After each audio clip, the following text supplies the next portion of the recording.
we them fucking Kings. You already know. Finna beat on them little Seminoles.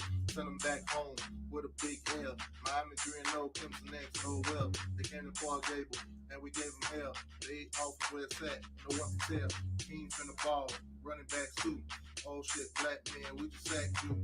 Feel us off the edge, yeah, he that dude. We finna bring the pain like a tattoo. Them Kings finna eat like a fat dude. Read on the side, legend in the place, throwing up the news. All in your face, fast tempo offense, no time to waste. They defense tied, that's a shame. Blow their ass out in this rivalry game. Send them back home, 4 in a row. Miami C stop, running up the scope. Terry got hit like an earthquake. Game prime time, Deion Jackson State. All them Kings real, no fake. All them Kings real, no fake. All them things real, no fake. All them things real, no fake. Now they crying, oh no, you already know though. Them Kings run the state, and the U, that's the low, so we rockin' King gang, King gang, King gang, King gang, King gang, King gang, King gang.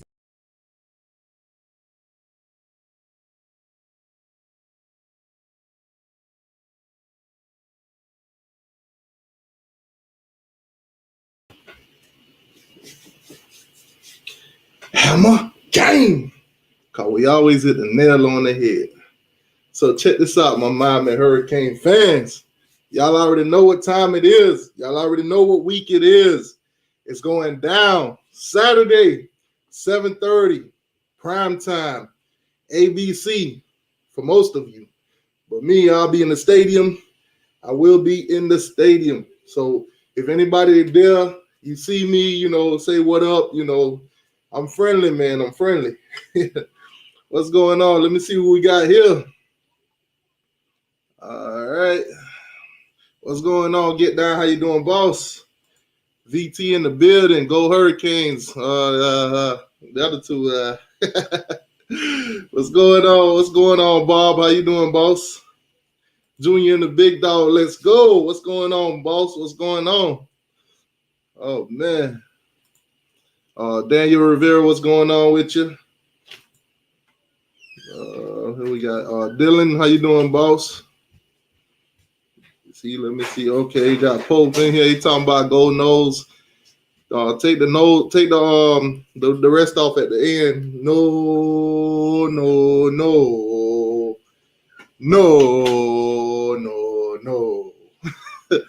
Yo, what's going on, Phil? How you doing, boss? How you doing?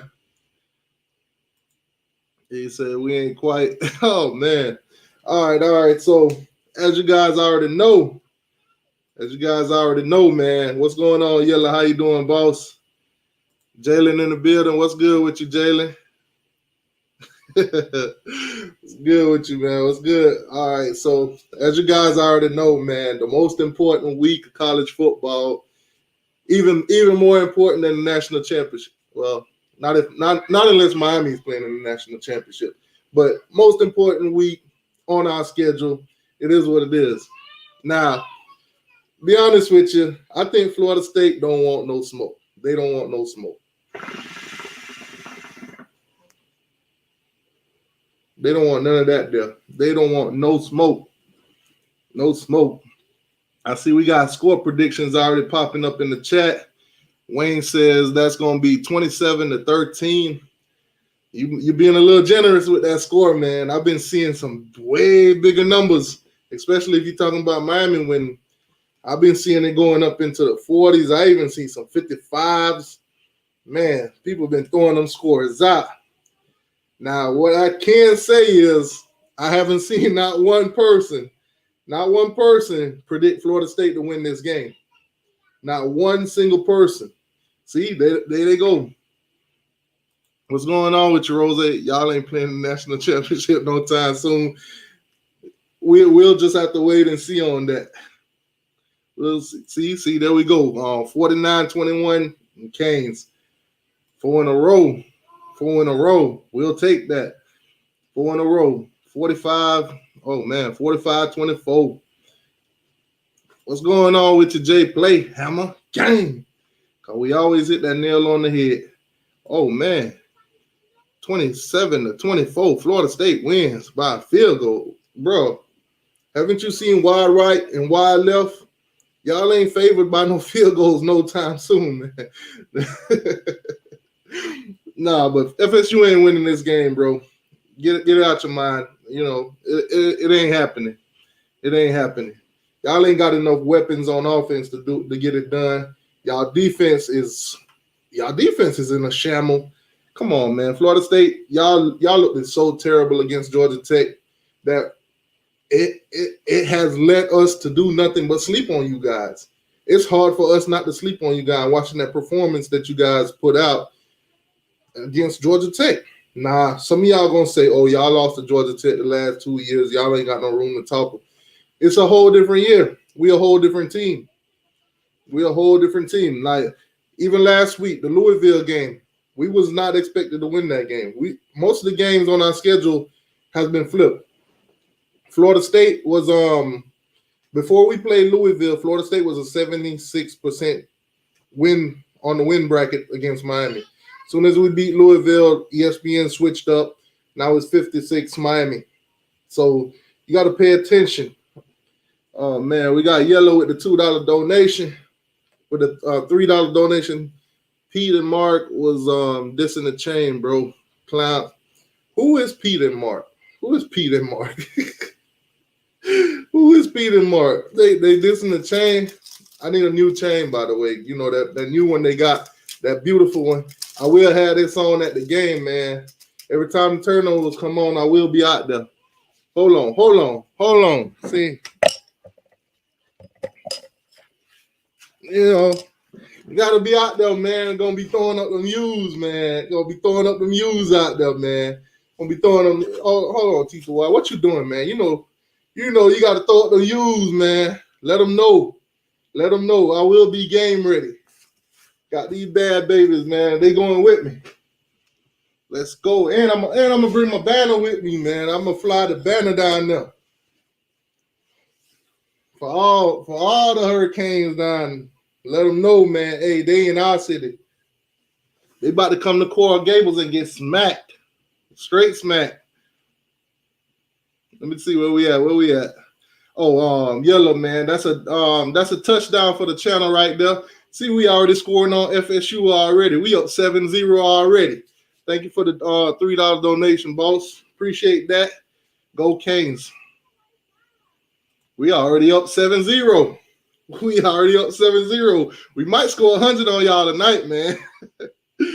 Oh, man, let me see. Pope said, T2Y said, Miami better than the 2000. No, boy, no. Ain't no team better than the 2001 Hurricanes. No team, no championship team is better. Y'all can make y'all discussion for whoever. The 2013 team ain't touching the the 2001 Miami Hurricane team. Y'all get that out of here. Not even LSU with Joe Burrow last season or whatever. They ain't touching the 2001 team. Nobody is touching the 2001 team. Y'all sleep on that. FSU lose to a true freshman at home. Right. True freshman quarterback and kicker. But need I remind you, we got the best kicker in the country. That boy went to Wendy's the other night. That boy said, let me get 4 for 4. Let me get that 4 for 4. And that's what he got. That's what we got, man. A 57-yarder. 57. And if you look at that kick too, if you look at the amount of power that he put into that kick, he could actually probably get it from around 60. I want to say maybe 65-ish. So we got a major kicker on our hand. Y'all know last season we ain't had the best kicker in the world. You know, it is what it is. Let me see. He said close for a half. Come second half, or lines and secure players turning it up a notch. Like I said, man, what I think gonna happen is we're gonna come out. It's gonna be a battle at first. We're not just gonna come out and smack Florida State just like that. I think that's gonna go along into the game because Reed Lashley, I see Reed Lashley offense gonna tire out their defense. Eventually, they're gonna get tired out, and we're gonna run the scores up on them maybe around the third quarter, and then they might get some garbage points in the fourth quarter or so. But I don't think if Miami jumps out and get a big lead, they're not gonna let up on Florida State. We've seen Reed Lashley. He had 20 points in the first half on Louisville, and then he came out, boom, hit another 27 on top of that. So I don't see Reed Lashley offense slowing down. I see him just, keep pounding the ball, keep, running up the score. It is what it is. If Florida State defense ain't ready, it's going to be a high-scoring game for Miami. Now, if our offense come out, slow or whatever, it might be a closer game, than most of us think because, a lot of us are predicting blowouts for this game. But if Florida State defense come out and be as productive as they say they are, if their D-line is as good as they say it is, then we might have a good game. Now, containing De'Aaron King, I doubt that they can, contain them for four quarters. I doubt that. Especially with that offense, running through on them like that, they're going to be tired. Eventually, King going to catch them slipping. Don't forget. Hold on. Let me catch up on the chat. Oh, man.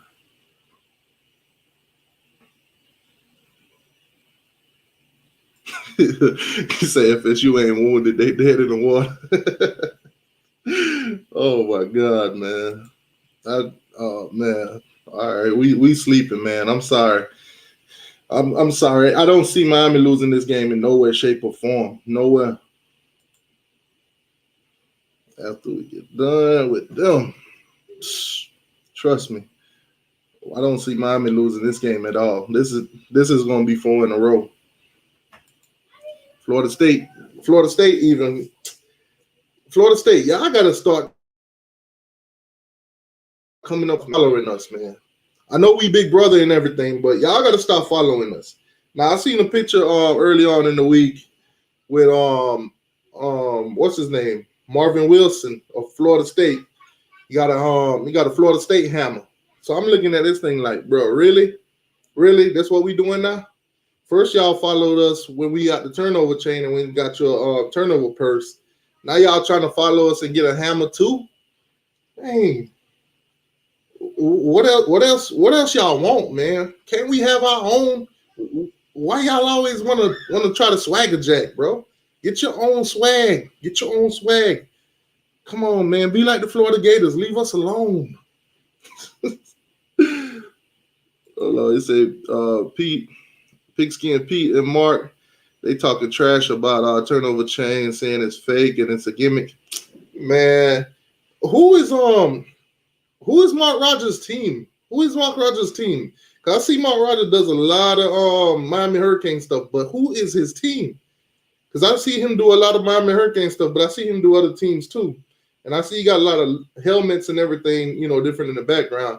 I don't really, watch Mark Rogers as much or whatever, but who is his team?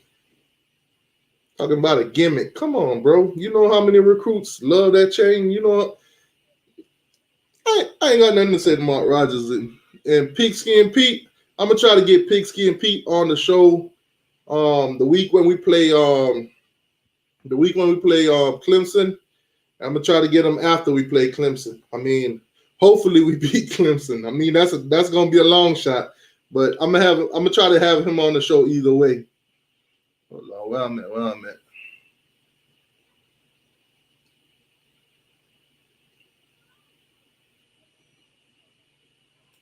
You say, am I gonna cry in the car after this L? If y'all beat us, if Florida State beat us, I deserve to cry in the car. I get a free pass to go cry in the car. If we allow y'all, as sorry as y'all looking right now, if we allow y'all to beat us, I should be able to go to the car and cry. I should be full on Michael Jordan crying. We ain't losing y'all, man.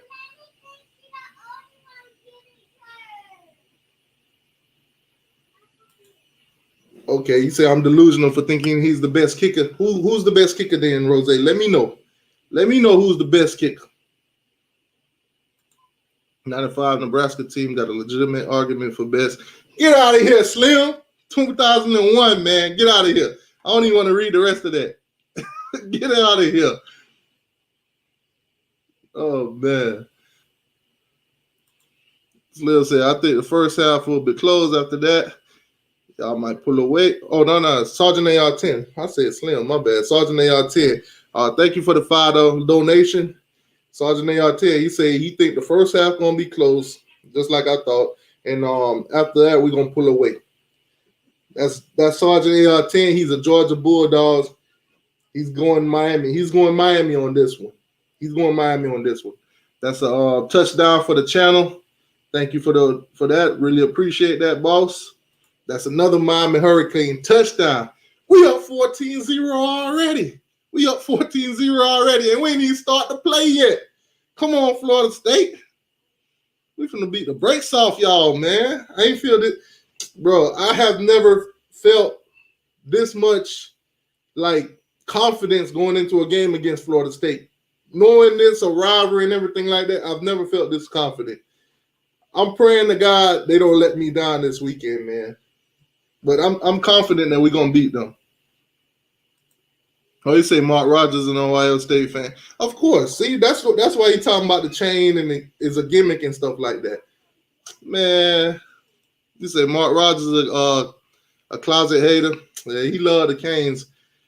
It is what it is. He know we gave them a championship. Well, the referees gave them a championship. He know.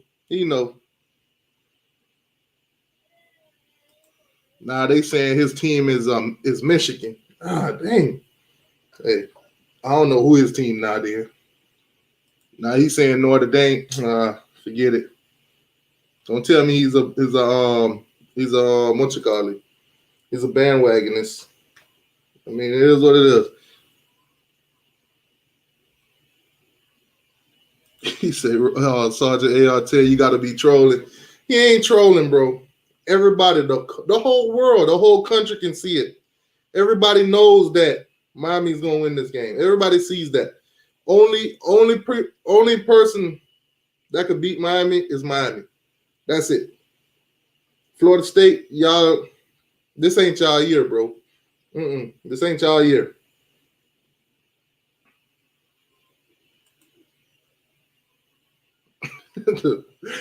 Oh, man. Ohio State. Yeah. See, I like that, Cynthia. Cynthia said 27-6 first, and then 55-13. Yeah, so you giving them 13. I go for that. See, I was being a little bit more generous with my score prediction because, being that it's a rivalry and being that, it's so much energy and so much emotions that goes into that game.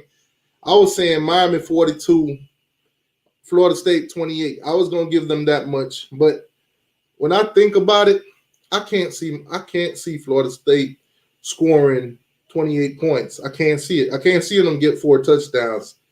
Only way they get 4 touchdowns is less. It's fourth quarter. Miami's already up, 42 to whatever, maybe 7. And I still don't see, not even in garbage time, I can't see us giving them 21 points, and not even in garbage time. So I'm gonna have to retract that score. I'm gonna give them 17 points. Miami 42, Florida State 17. I was being too nice with that 28 points, especially seeing that they don't really have a quarterback, unless they're gonna put all their trust in Blackman. And once Blackman see them Canes coming out the tunnel, that smoke.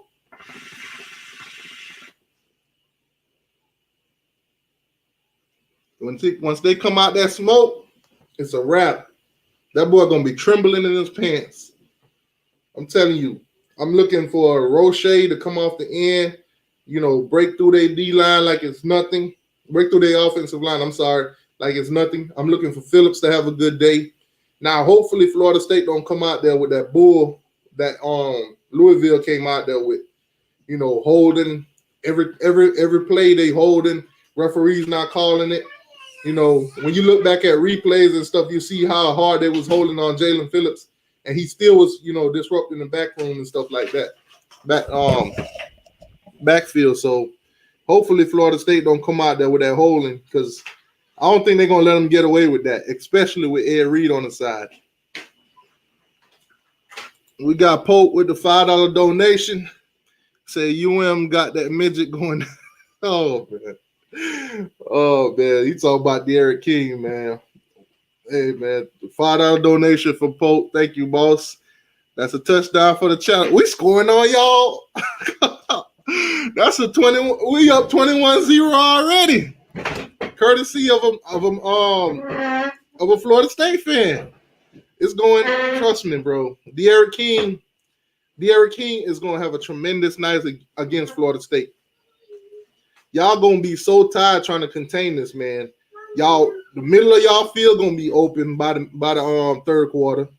You know, on the side, not to mention, Phillips, not to mention Jalen Knighton and Harris. Don't even get me started on those two.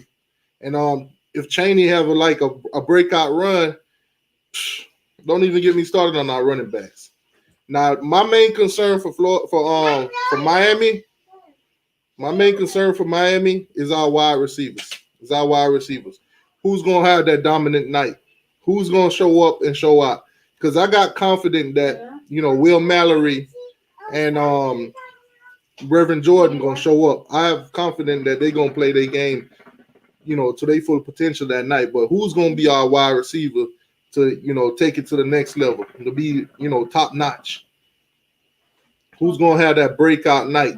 Now, I'm leaning towards Pope, because I think from last week, some of the missed opportunities that he had that he didn't. I'm making noise. Yes, everybody can hear you. Get out of here. Man, fuck you. Mm-hmm. Yeah, but like I said, from all the missed opportunities that he had last week, I think he's gonna want to come out and try to redeem himself. So I'm looking to see what Mark Pope's gonna do. Y'all saying Wiggins will shine. I think Wiggins gonna have a good night too. He always have a good night against Florida State. If y'all want to see the real definition of social distancing, go look at that touchdown that he had against Florida State last year. dude was, no defender was nowhere to be found. We got Peyton, Jeremiah Peyton. Now, he didn't travel last week, so I don't know what's the situation for him this week. They haven't really given us any word on that, but if he's playing, then he'll definitely have a good game.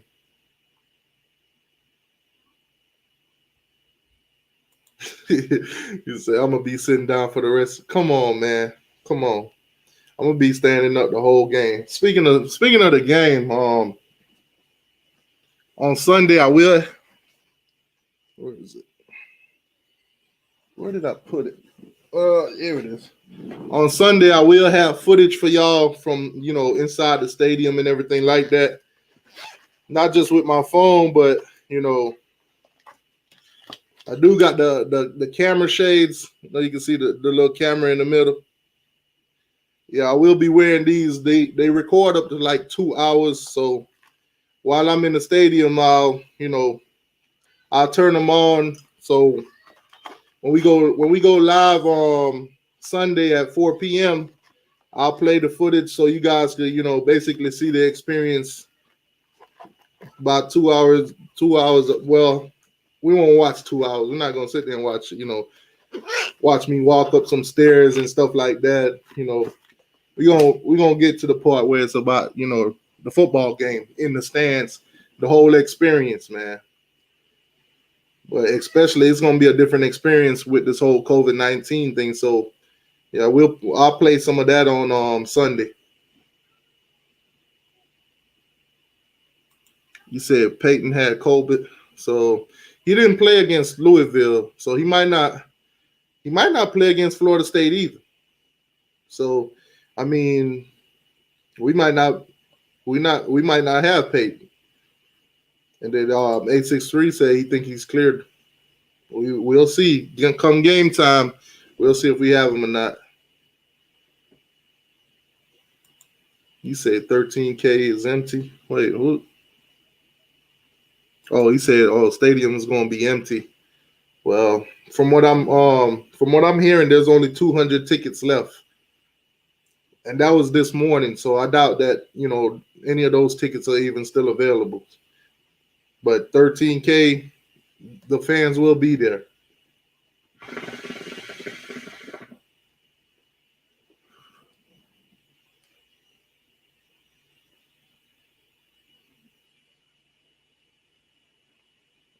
You said I better write the verse to apologize. Come on, man. If any of y'all seen that this song that I put out yesterday for the Florida State game for the Seminoles or whatever, I'm gonna tell you one thing. This rapping, this whole making diss tracks and all that, that was the first, and that's probably the last time I ever do it. Man, that thing is a headache. I think I listened to that beat about 3,000 times yesterday, just trying to put something together and make it make sense. That was a headache, man. If y'all haven't checked it out, check it out. Whatever. It's only like a minute it's only like a minute long, but I hate doing those because as soon as I put it out on UGM Records, they already claimed it.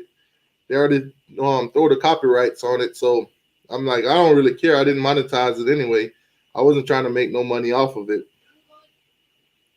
You say play it again. All right, I'll pull it up.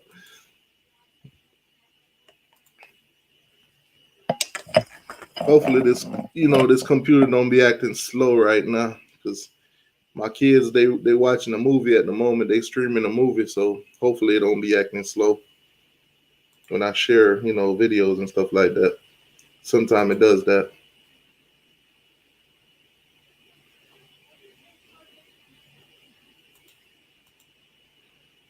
All right.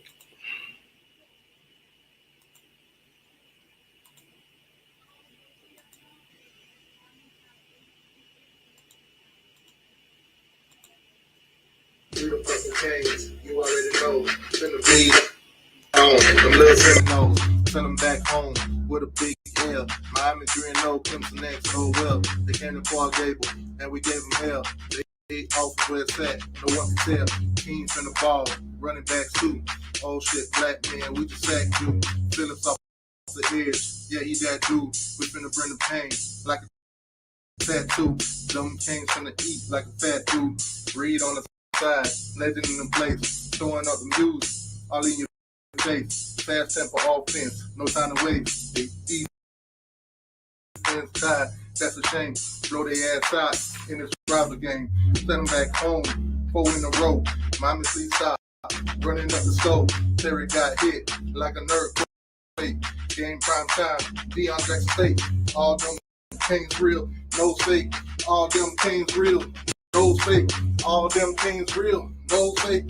All them Kings real, no fake. Now they crying, oh no, you already know those. Them Kings run the state, and the U, that's the low, so we rockin' Kane gang. Kane gang, Kane gang, Kane gang, Kane gang, Kane gang, Kane gang.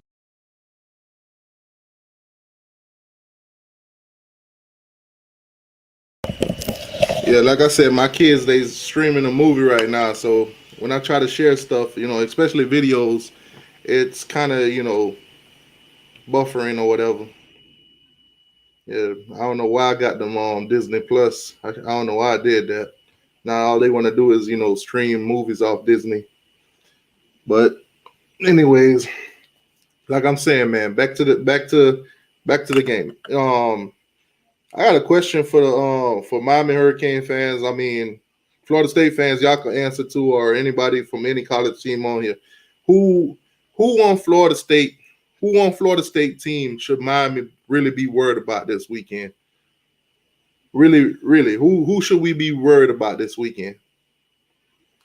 Y'all let me know. As a matter of fact, don't even put it in the chat. I'm gonna put the key in the chat. Y'all could come on the screen, whether with camera or without camera, and y'all could tell me who on Florida State y'all think is gonna be a problem.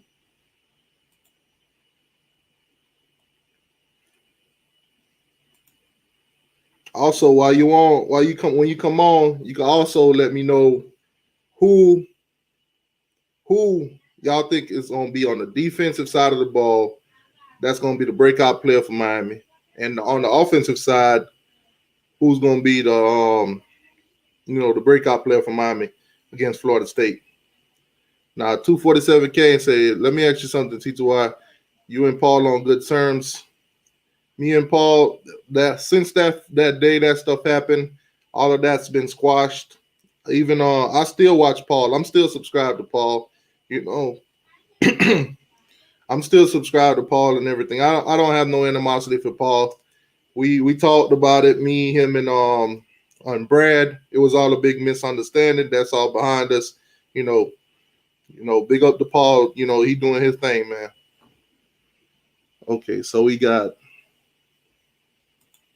De'Aaron King and Jalen Phillips. Jalen Phillips, okay. So offensively, you think De'Aaron King's gonna have a great game? Yeah, I definitely think so. I think he definitely gonna run the ball a lot better than he did against Louisville on Florida State. And if Florida State decide that containing De'Aaron King is what they want to focus on, I feel bad for him when he start throwing that ball. Yo, what's going on, Big Nasty Kane 305? What's good, man? Okay, that you think he's gonna be an issue for Miami? Nah, Samuels is who I got in mind. I mean, offensive wise, I would say Terry, but Terry has I don't know. Terry has never really had an outbreak against Miami. He's never really done much against Miami. We always contain him. So I don't know who else to really say for Florida State that's gonna have a good game. Yeah, he's saying King won't last the whole game. Y'all won't even be able to get in the backfield. Then we got Mallory and Bolden. Yo, what's going on, CJ? CJ, the link is in the chat. You come on in, let them know how you feel about this game, what you think gonna happen. Breakout players. Who on Florida State would you consider the threat?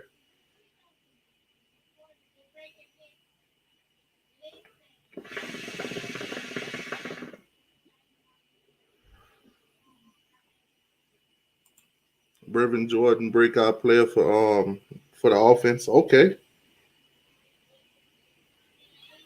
Who you think on the hold on? Did you say defensive player already? Who you think on the defense on 247? Yeah, man. We Miami Hurricane fans, man. You don't mean we don't need to be going at each other or anything like that. What's going on, Orange and Green? How you doing, boss? Rose say Perry transferring after this season. Now, when it comes to Perry, Perry is a loyal Miami Hurricane. I don't see him transferring unless De'Aaron King, decides to come back. I don't think Perry is going to sit behind De'Aaron King for 2 years in a row. Honestly, I really don't. Even though he will have an extra year of eligibility, I don't think he would sit behind him 2 years in a row when he could go somewhere and outright be a starter, and he don't have to go to no where did Jaron Williams go? He could definitely go to a top a Power 5 team and become the starter. So I don't think he would have to sit behind Derek King for 2 years. I don't see him doing it. I can't see him doing that. Said, what up, man? Little channel been riding with the cane since '80. Man, that's a long time. I wasn't even born yet, boss. I was born in '88. I think Cam and King gonna be big. Gonna have a big game for us. I hope they don't sleep on Florida State because it's always within a position or two. Possession or two. That in the past, I think would be something that worries me. But going into this game, like I said, I'm very confident that Miami will be clicking on full six cylinders when it comes to that offense. Defense worried me a little bit, but then again, you got to look at Louisville for who Louisville is. Louisville offense scores on everybody. All you got to do is just outlast them. CJ Canes, what's going on, my brother? How you living? How you feeling, bro? I'm feeling like we got this, bro. I feel like we got this. I feel like you having your phone making up like your phone sound like you're at the barber shop, bro. I need to be at the barbershop. Your phone making a static sound like you're at the barber shop. Still making a noise. Yeah, it's a little weak. It's not that bad. Go ahead though. How you feeling about this? As far as their defense, just mainly concerned about their linebacker, number 33, whatever that middle linebacker they got, and Samuel. As far as their On them defense, Turner. So you say they linebacker? yeah, the linebacker they need to back Samuel, and they get heated up. Them two right there, the leaders of the defense. Just plain and simple. They get fired up and they might have a little something going on, but other than that, we pretty much roll them over. You know what I'm saying? Just keep run them cam, and it's gonna be ugly if them two don't get some kind of heat to them. It's just gonna be a blowout. Like they ain't gonna be able to stop our offense at all. But their offense, FSU offense, I have to say, it's pretty much over because I went on Poke kind of know shot on live show, and I had told him, I said, as long as y'all got black men in there, and he already agreed, as long as they got black men starting, the game pretty much gonna be a wrap for them because Yeah, Black ain't that guy. I think put enough pressure on Blackman. I think we're gonna have maybe 2 interceptions on him. We're gonna have more. We're gonna have more. I'll tell you something. you, Jalen the you King think said, it's gonna be more than 2?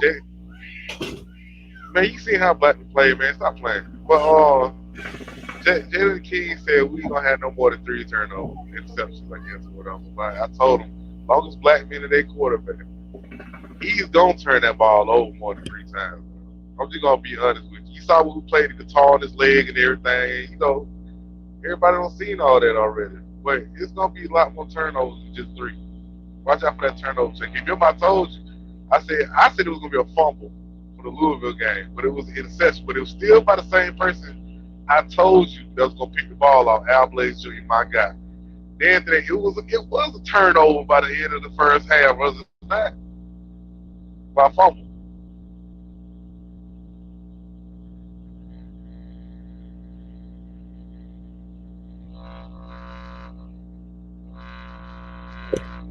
You hear me, CJ? Yeah. Well, you definitely think more than 2 interceptions.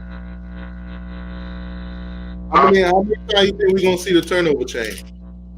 I'm talking about the turnover chain. And long as Black is playing, I think Pope on his channel, they were talking about some dude named Travis, where he got a good arm, he can run. I would say the turnover chain will come out more than 3 times. Definitely.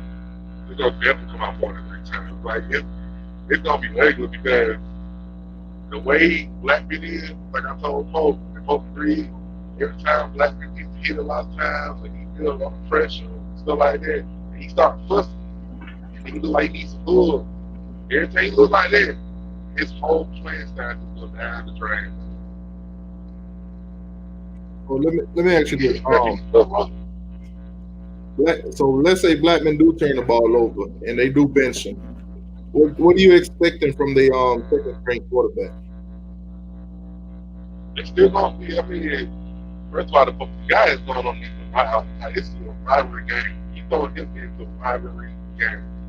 Pretty much, you know, it's not gonna get no better than you know. You know what I mean? It can only go left. It can only go left. Unless he's just that guy. They just come on the bench and turn it up for him real good. During that Georgia Tech game, I saw that he tried to, make a couple passes here and there, but it seemed like he more wants to run the ball, or they put him in mostly to run the ball. But his passes are very inaccurate. So I don't see him lighting up on us. Might have to watch him for the run. I'm not too bothered about that. You gotta You got to come back in, man. Your phone sound like you're at the barber shop for real. Uh, Yeah, CJ sound like he getting a nice fade. He getting all fresh for the Florida State game. Oh man, you say not even 24, 42 to 16. Okay, definitely. Hey, I'll take that. Definitely will.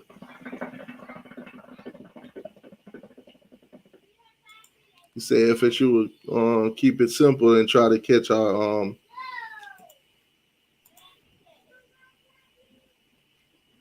yo. How it sound now?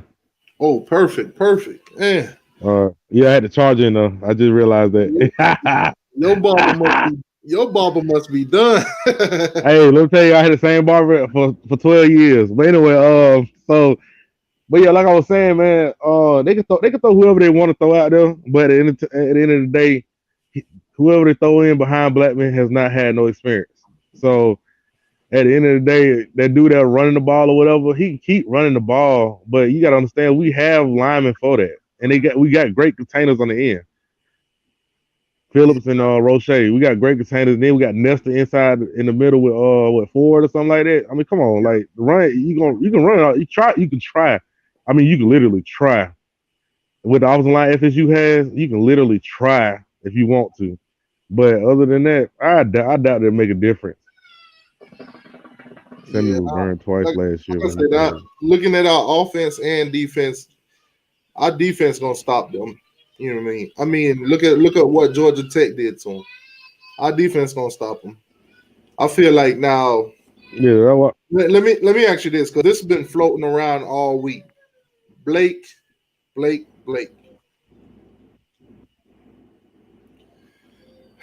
defensive coordinator.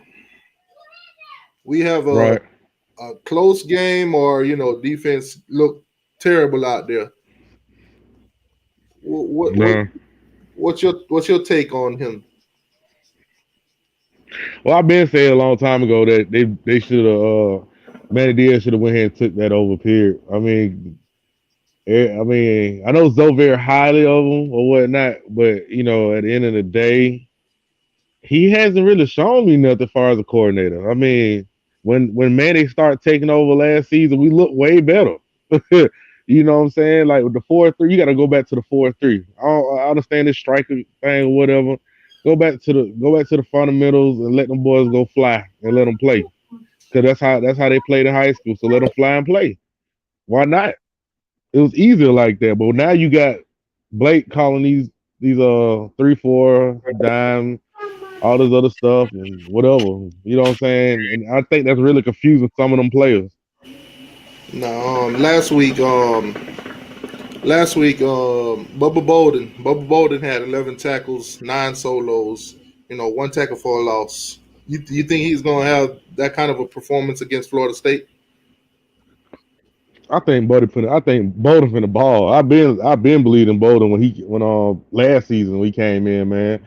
Bowden should be starting, hands down. There ain't no questions. I'm sorry, Cooper. I mean Carter. But Bowden should be starting. That's the dumbest shit to do. Keep rotate them two like that.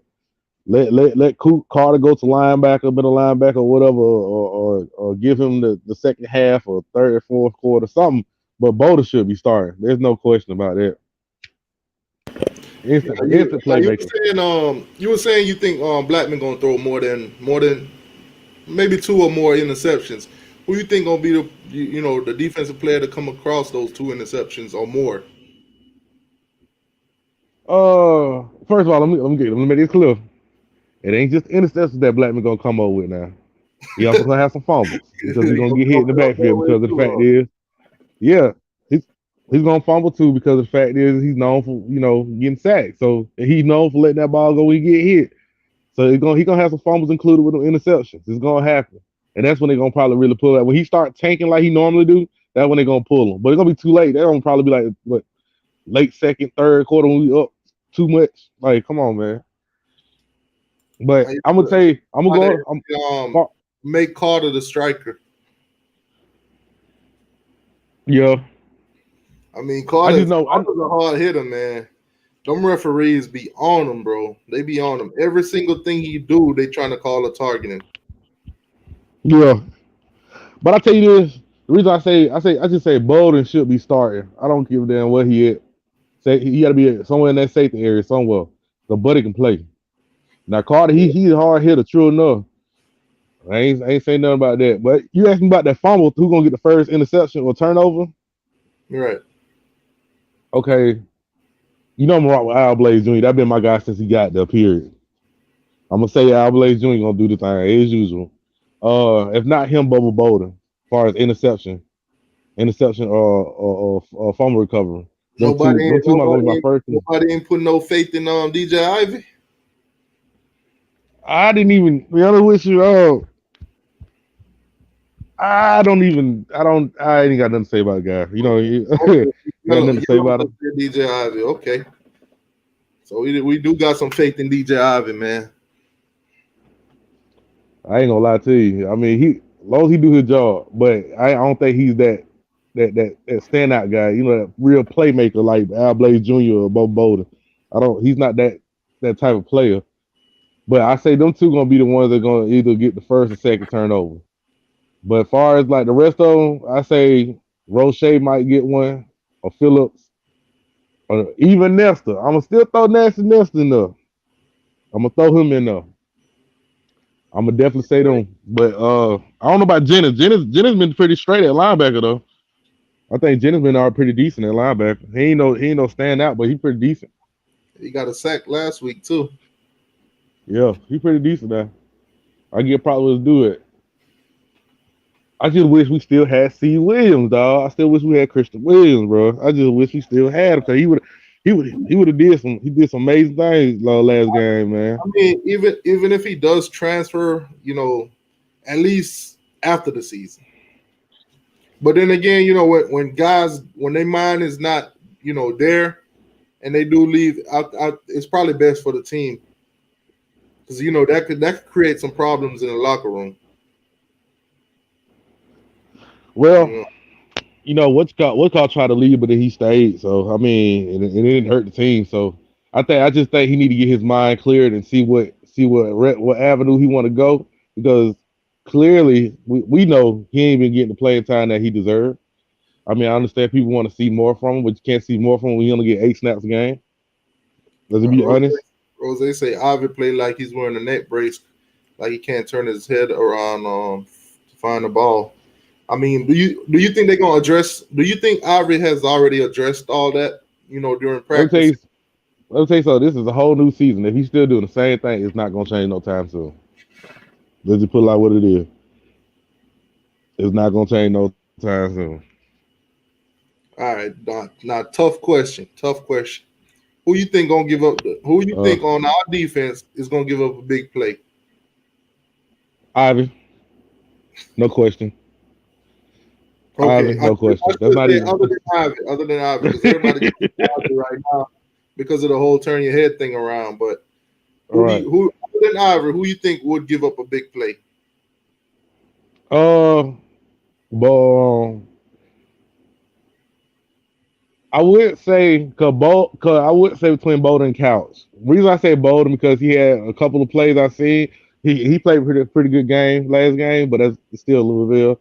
They got 2 top wide receivers or whatever fast receivers. But at the end of the day, I would say between Couch and maybe Bubba Bolden. And the reason why I say Bubba Bolden because I seen some of them plays that he just looked like he just hesitant on deciding on what he's going to stay back or jump the route.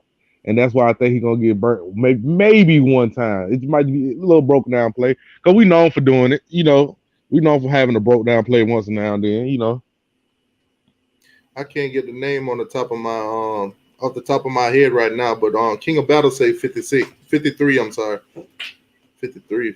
I'm trying to hold on. McLeod. Oh, you think McLeod's gonna give up the big play? Yeah, McLeod with 53. Yellow says Couch. Yeah, I said Couch was a Bolden, but it's going more likely to be Couch. But you know what? If Couch did, it wouldn't be a big thing because it's not like he get on the field a lot. You know what I mean? So it wouldn't be a big thing to me. He's very inexperienced, but Yeah, hey, like 863 said, man, next man up, next man yeah. up. But I Well, mean, even if Ivory or anybody give up a big play, as long as it's not a constant thing, or you see him constantly getting beat, even if the ball didn't get thrown that way, I don't think Manny gonna pull anybody and bench him for that. Whatever, might take him out a couple plays, but I don't think he gonna bench anybody. I don't think he wanna break any confidence right now. Because you bench a couple players here and there, you break their confidence. So I don't well, think they're gonna take that approach. as far as I know, the only people that'll get bench fast is Couch, pretty much, and any other backup DBs. As far as we seen, I've been messed up a lot of time, and he will never bench that guy for some weird reason. I understand he got the height and whatever the talent, but at the end of the day, Ivy ain't gonna get on. He ain't gonna get on no bench. How many times he don't mess up? So Ivy gonna be on the field regardless. Now I'm finna ask a question, but before I ask this question, I must say, no way, shape, or form, I think we're gonna lose this game. But what if we lose this game, CJ? Oh man, the only way I'm gonna be honest with everybody. The only way we'll lose this game is if these players let their emotions get too involved. And the reason why I say that because of the fact is that we haven't been known to actually them seven win streak that Florida State actually beat us in. One of them that was just nasty. As I don't know what. I think we got blown out one time, but the That other was like a couple of them. the national championship year in 2013. It was like 47-13. Yeah, that one that just wasn't no chance. But like it was a couple of them that we pretty much messed up so bad as far as penalties and kept giving them first downs and the defense kept on getting they feeling want to fight. If our emotions don't get too entangled into the gameplay, Pull that up. if our emotions get too entangled in the game, then we might lose. I ain't gonna say we gonna lose, but we might lose, or it might be closer than what it need to be.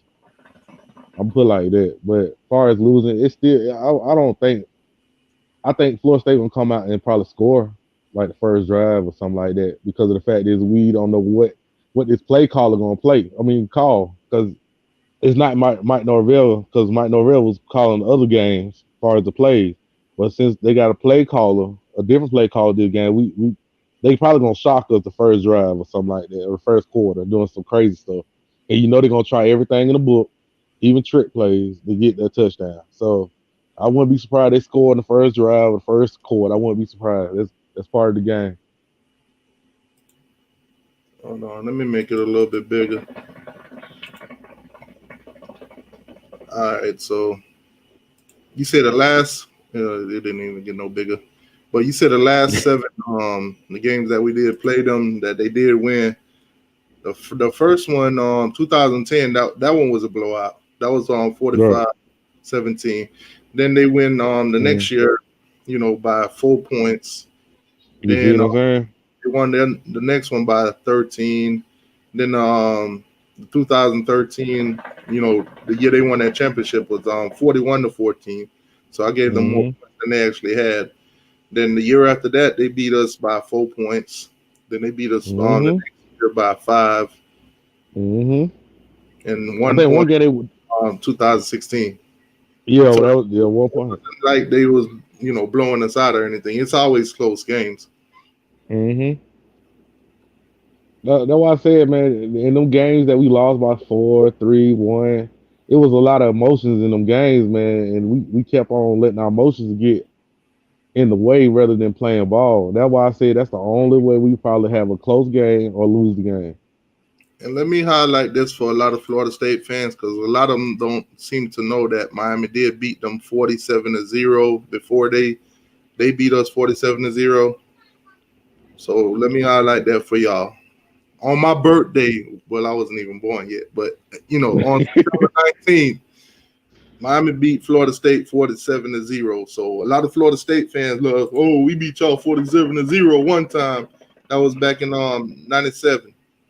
We beat y'all 47-0 one time. We beat y'all 47-0 first. Okay, let's get that out of the way. All right, I don't need that no more. But yeah, I mean, but as far as like the game, man, Let me share this because I want them to see Turn Tally 2.0. oh Lord Jesus. Let me share this, man. I just got on Facebook. I'm in a lot of Miami versus Florida State chats and pages or whatever and stuff like that. So of course one of the videos that they shared on there was this Florida State fan kind of looked like Turn Tally. Well, kind of looked like Jay-Z with a Turn Tally personality. Oh Lord. Shots fired.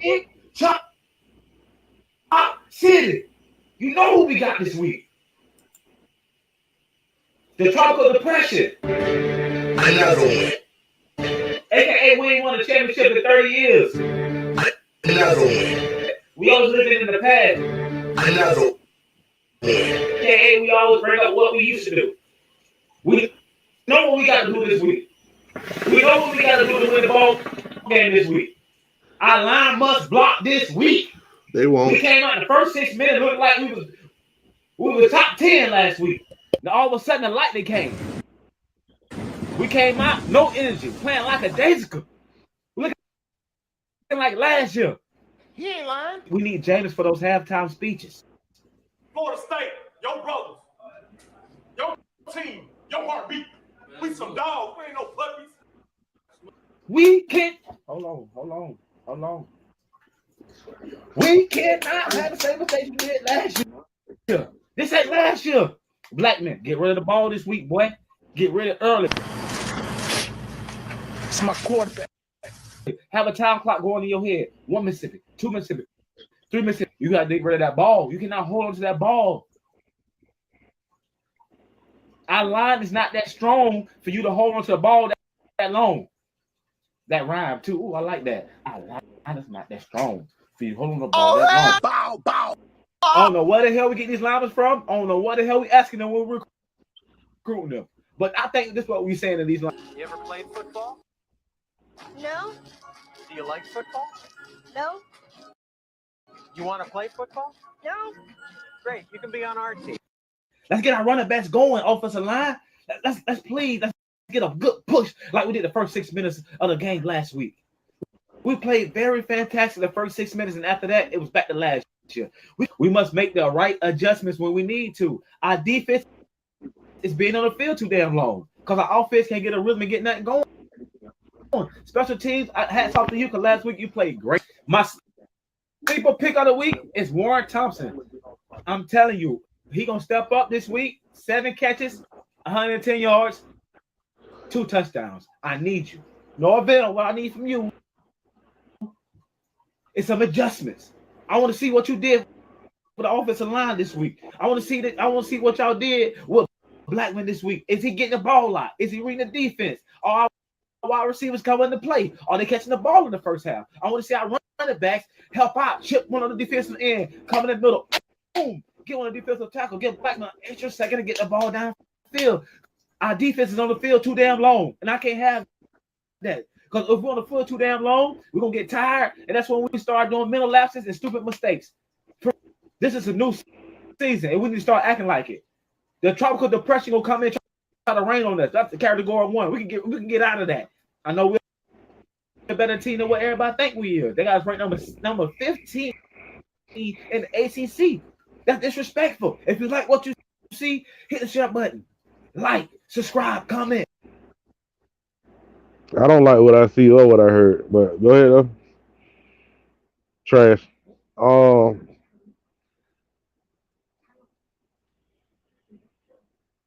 on, my mute on. Can you hear me?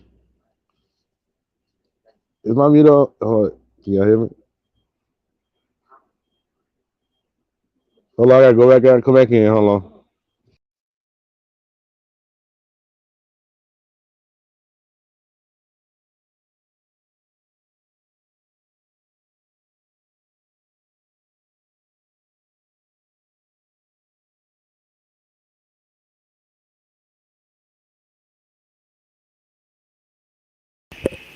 Oh, my bad, my bad. They say I was on mute.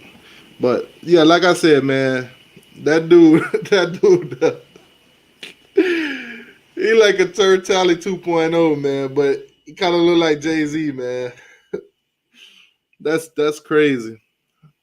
That's crazy. I had muted the mic so y'all wouldn't hear the echo when him talking or whatever. You there, CJ? Yeah, I thought my phone was on mute. Like, dang. Folks say, why you do that, young man, like that? Hey, man, he on a public, he on he on YouTube. It's all out there, man. He put it out there. He talking about Miami tropical depression and all that stuff, man. Come on, man. Hey, I got a question. Why are they still calling us tropical depression when we don't beat them 3 times in a row? Man, it's I don't know why they still calling us crack pigeons and all that other stuff. I don't understand. Oh, that's tough. I mean, it is what it is. Now, the only thing I say that matters What? is the score when it hits 0-0-0. Who? When it's all zeros, Who? whatever that score is, that's all that Who? matters. Florida Oh, State fans think they're gonna win. We know we gonna win, and I know better give me a whole bottle. it is what it is. Now, Florida State fans, don't Somebody better hit me with a bottle. yeah. I don't need y'all to you be doing no Houdini tricks after we beat y'all now. No abracadabra. Hey, Y'all make sure y'all stick around. Take this beating hey, like a man on the field, and then y'all come back in here and take this beating like a man in this chat. hey, T. Yo, I'm gonna tell you the people I know for a fact that's still gonna be here after the game. I know Pope kind of know gonna be there. I know Rose gonna be there. Yeah, that's about the only two I can actually say they're gonna be there after they lose. Anybody else raise their hand? Oh, my bad. Hit that like button. oh man, he said I hope FEMA on standby. Man, when that hurricane hit, when that category 5 hit, I know the game is in Miami, but everything getting knocked down in Tallahassee. Now, T2, let me ask you this though. I ain't trying to cut you off, but I gotta ask you this question because I saw it on. I tried to tell Pope. Pope kind of know this on his show. Wanted to ask him. Okay, what is Derek King elite right now to you? Is he like really in your eyes what you seen so far? I know it's number 2 games, but do he seem like he elite or he really a Heisman candidate right now? I think he definitely, from what I've seen from the first 2 games, that he is legitimate, Heisman candidate. But you got to keep in mind also, all the teams are not in play yet. The SEC coming in play this week also, and then you'll start to see stats from everybody. Now, but I'll tell you this: if the Eric King continue to play the way that he does, he will be a Heisman candidate. Okay, let me ask you this: what would consider him a Heisman candidate to you though? To me, yeah. I think he's a Heisman candidate. The first game when he came out, everybody was questioning the passing game. He didn't put up but 141, and then the second game around, they kind of contained him in a run, and he adjusted. Just like most candidates for Heisman would do, he adjusted, and he made the best of what he did with the passing game. One thing's not working, he didn't shut down completely. He opened up another door. So, okay, say we got Florida State this weekend. Do he need to blow out this team this weekend? And then after that, if he can win against Clemson, do you feel like he should be in the top 3 Heisman race and get us the AC championship? Yeah, if he goes into Clemson and put up numbers, remarkable numbers, there's no way he should not be in the Heisman. It's top 3. Ain't no way he shouldn't be in there because Clemson is right now is the number 1 team in the country. Right now, when that game is played, they're gonna be watching both De'Aaron King and Trevor Lawrence. Might even be watching what's his name, Travis Etienne also. So there's no question about it. He's gonna be in the Heisman, candidates or whatever. If he put up tremendous numbers against Clemson, win or lose that game. Win or lose. If he put Miami in a close game, and if we do lose that game, but it was close and his numbers are good, you know, he'll definitely be in that top 3. Hmm. I would have to say he would have to win big against Florida State. He's already top 5. I already know he already top 5. I'm talking about top 3. Because Now, 5 don't matter. 3 he matter. don't necessarily have to win big with Florida State. He just got to put up good numbers and don't make little mistakes or whatever. Keep his numbers consistent. If he has a couple runs here and there, but as long as his passing yards, his completions, and everything like that stay up, don't fall off, he'll stay in that race. I still think he needs a big game against Florida State. Just because of his rivalry. And then I think that'll solidify more of the Heisman vote for him. And then if he can win, I ain't saying we gonna win against Clemson, but if he can pull out a winner and the defense get hold and everything, but he can really put up some numbers against Clemson and have the numbers and still win, I think that even validates even more and get us to the AC. I thought win all right. Like I said, That'll put him over though. good against Clemson. If he does good against Florida State and does tremendous against Clemson, he solidified himself probably at the top of the Heisman. As long as he keep them numbers throughout the season, he got to stay consistent. Yeah. Especially especially when it comes to passing, because we know he can run. Yeah. But if teams come at him like the way Louisville played defense against him, if he can light them up in the air, then he'll be good. Now I want to ask you this about this offensive line, because this is one area we don't talk about a lot other than when they do bad. How good did they seem against Louisville? Because I think last season they was okay last season, but they was pretty damn good against Louisville because they held that defensive line up for more than 3 seconds, man. I mean, that was amazing to see them hold them up that long. Because Derek King had a lot of time to throw. He had a lot of time to throw. This. To answer that, I'm gonna just ask you this: how many sacks did Miami give up against Louisville?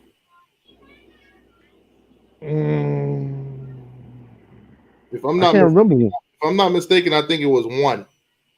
Yeah, I was about to say 1 at the most. I don't think they gave up any against UAB. So that just goes to show you now. Louisville don't have the greatest defensive line. We all know that. So Florida State, they claim that they got the best D line in the country. We can laugh at that because we know the best D line in the country so far is down in Miami. Yeah. But Florida State D line will be a test. If they come in the back, if they get disruptions in the backfield, then we'll really see what King is made of, whether it's throwing or on his feet. So he will be tested against Florida State, no doubt. But I think he's going to light them up. We got Brevin Jordan. We got we got Mallory. That's them 2 tight ends. I think going to play a major role in this game. And get what? If our defense, if our offensive, if our wide receivers can get some can get some space off some of them DBs that Florida State got, I think we're gonna like. Guess what? I had called. Remember the beginning of the season? Well, I think before the season had started, I said, "If Brevin Jordan keep his footing when he makes a catch." I had made a call to him earlier this season, right? I had called Brevin. I was like, "Hey, BJ," I was like, "Hey man, I need you to go out there and stay on your feet when you catch the ball, man, because you doing a lot of stumbling last season. I need you to stay on your feet." And when I see him hop over that boy and try to jump that time, I said, "Look, now." I called him again on the phone, and he's like, "Hey man, you talking about footwork, but how my footwork was tonight?" I said, "Look, man, you had to do all that, but you did a hell of a game." I told him he was doing great. I said he did a great job. Don't stop playing. I ain't calling Brevin Jordan, but I see Brevin Jordan feet work is way better than what it was last season. A heck of a lot better when he catch that ball. Yeah, I'm big on Brevin, man. I'm big on Brevin. I think Brevin gonna have a great game against Florida State. Now we've seen Brevin done major things on Florida State already, but yeah, tomorrow Terry. I Tamari and keep hearing Terry. about this Terry dude. Who was that? Who So-called was that? Scary Terry. Who was that? How much yards do you think Tamari and Terry gonna pull off against Miami? Who was Terry? Who was that? I'm serious. I don't know who that is. Number 15. Who is he? What position he play? Phil say he think he gonna put up 50 yards. How many catches? Oh, that's a wide receiver. You playing, right? No, man, see, I don't. Let me tell you something, man. Let's tell you something. Normally, I would know who they players is that stand out, but they ain't got no standout players. The only reason why Blackman's standing out to me is because he got their thought on interceptions. He be falling all. He gets sacked and get it. He need a tissue. He want to hug his mama. You know, he want to have a bad game. And like far as the defense, all I know is Samuel because he made the 2 interceptions and that was it. Other than that, like I don't really know no standout players for Florida State. And let me ask you a question, T2Y. Who the fuck they running back is? Because it ain't Akers. It ain't Cook. It ain't none of them boys. To be honest with you, I don't know who they running back is right now. Thank you. Exactly. Who they Nothing last week or the week before last to even know who they running back is. bro, like who they got standing out, bro? Be honest with you, I thought Blackman was their running back. I thought that backup quarterback that came in, I thought that who was their running back. You see how you said they backup quarterback? You don't even know his name. Don't they running back got more yards than they wide receivers? Something like that going on? Man, I don't know none of their names, and everybody ain't standing out, so I don't know what to tell you. Yeah, all them look like they play quarterback because they all don't do nothing. So I just don't know. Oh, he switched number? Oh, he's number 5? It made no difference. I still don't know who he is. Hey, let me tell you something. I guess he switched from 15 to 5, so he'll probably have 10 more yards. Man, let me tell you something. The only reason I know something about it, I keep hearing about a dude named Terry. Every time I hear Pope kind of talk on his line, and they keep saying something about some Terry. I'm like, who this Terry dude is, man? Because I ain't see him do nothing to Georgia Tech when they played Georgia Tech. So who he is? He that wide receiver that caught the pass across the middle and got hit in the gut. Oh, he's another trash wide. Okay, my bad. Okay, I still don't know who he is. Well, okay, cool. But let me tell you something. You want to know who all I know from the Florida State roster right now? That is Blackman because he's trash. Samuel because he picked out 2 balls against Georgia Tech, and I heard something about a linebacker number 33. He looked like he should be in the NFL. Don't know his name, but that's all I hear about him. I hear about Blackman. I hear about Marvin Wilson. Who's that? Tamari and Terry and Samuels. That's it. Okay, who is Wilson?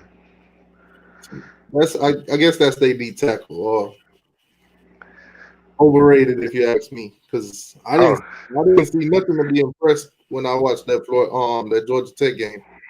And who's the other guy? That's the dude that's walking around with the hammer, trying to be like Miami.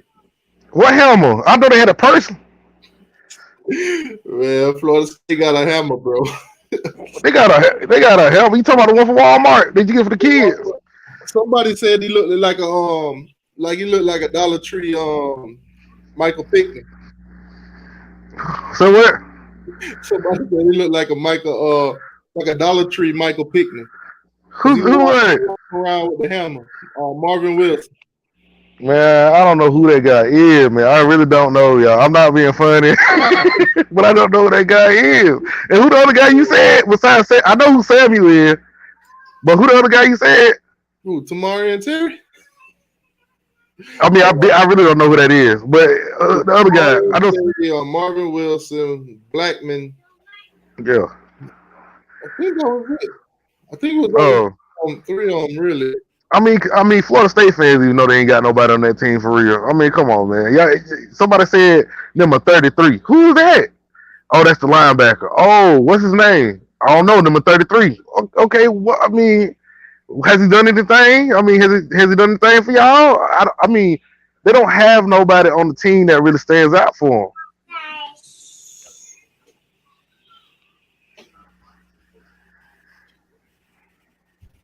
They say their backup quarterback had more rushing yards. That's He sad. was only in for like what? Not even a drive, maybe like what, 5 or 6 plays? They said something about he came in here. By the time I looked at the game, he was already gone before I even see what he could do. Man, that's And crazy. I think one of their quarterbacks had a brain surgery or a brain something injury, something. Or was that Georgia Bulldogs? Number 33, Amari Gaynor. That's what he said his name is. Rose, I am not having, bro. I swear I don't know who this guy is. I don't know. All I know is 33. I heard the 33. I literally looked back at y'all game, and I looked at 33. He's a beast now. He's a big dude now. He's like he was NFL ready and everything. But here, one man in that linebacker core can't. That ain't gonna work. Oh, he do look like Pinkney, a dark skinned Pinkney. He sure do. I'll tell you, they were saying that's a Dollar Tree picnic. Hold on, wait a minute. Hey, is that a sledgehammer he got?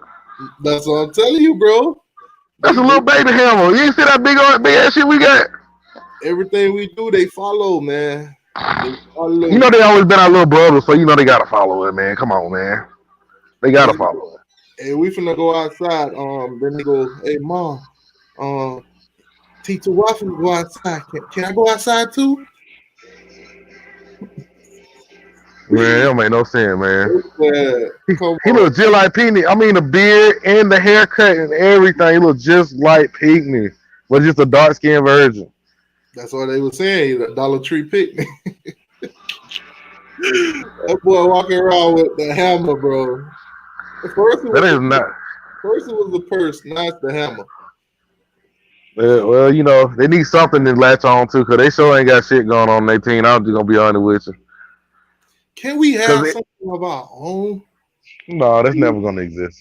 Really? That's not. Florida State remind me of that little brother that, you know, you playing Madden and he want to play so bad, so he go crying to moms all the time. So you just gotta fake like you plugged in his controller and just let him sit there and press buttons. I gotta ask the FSU fans a question, man, because I know Zodon touched on it plenty of time. How do y'all feel about y'all still have a Caucasian Indian riding y'all horse, but y'all sitting there cheering for their team? I just want to know how y'all feel about this dude riding on on this horse, and he's not a true Indian. He's not a true Seminole or nothing. I just want to know how y'all feel about that. Because when I see that shit, I'd be like, that's like blackface to me. So I just be feeling some type of way about it. You know what I mean? Man. I thought if they would have got a real Indian, he wouldn't have fell off that horse. He wouldn't have fell off that horse. I'll tell you one thing. But I'm the guy they had before. Well, see, why do folks think I'll be joking when I say I don't know anybody on the Florida State team? Normally I do, but I really don't know none of them other than Blackman because he sucks so bad. That's the only person I really know. And Samuel, because he made them 2 interceptions. That's it. Oh my God, bro! Normally, I'm gonna tell you the truth, T2Y. I normally know like the standout players on their team. What up, Sergeant? Every year. Sergeant LT, listen, Sergeant LT, let me ask you a question. Who on the Florida State team really stands out like the past teams they don't have? Even Akers stood out, bro. Like who they got standing out right now? I'm just asking. That's tough, man. You gotta go on 247 just to see who got them on doing good, or hear the fans boost a non-standout player up. I mean, because who do they have that's standing out or doing anything? Because they damn sure wasn't there for Georgia Tech game. I don't know what he at. Man, it's tough. See, I like watching this rivalry game with both teams on point, and we both ranked, and we both got standout players. But this season is just like, who do Florida State have that's standing out, bro? Like, come on, who? You can name damn near all our offense and damn near all our defense that got standout players on us. So we got more than 3 at least on both sides of the ball. Even on special team, we got 2. 2-3. The kicker, Halen, what's it called? I can't pronounce the name, but I can't pronounce it. I ain't even gonna say his name. But a field goal kicker, those standout players by itself on special team. Talking about Jose Borregales. Yeah, they don't stand out. We got to stand out. You know what I'm saying? They know we got a whole bunch of them. What do Florida State got?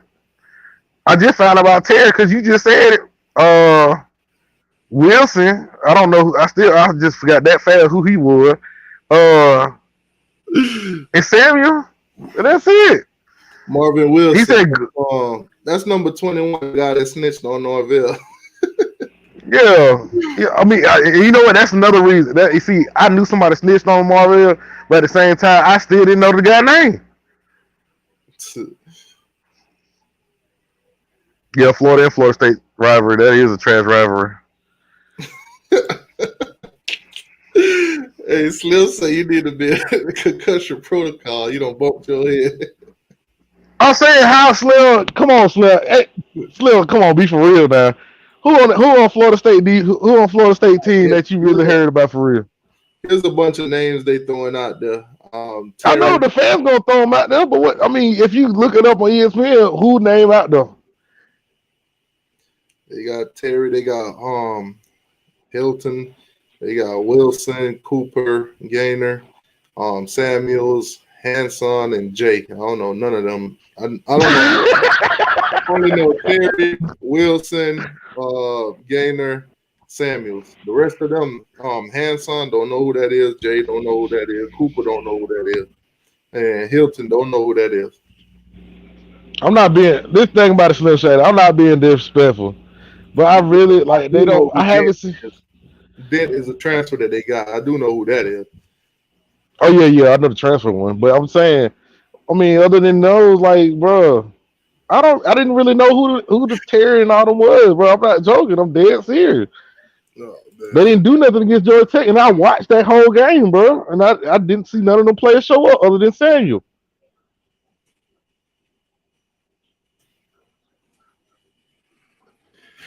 It's hard to name anybody from Florida State.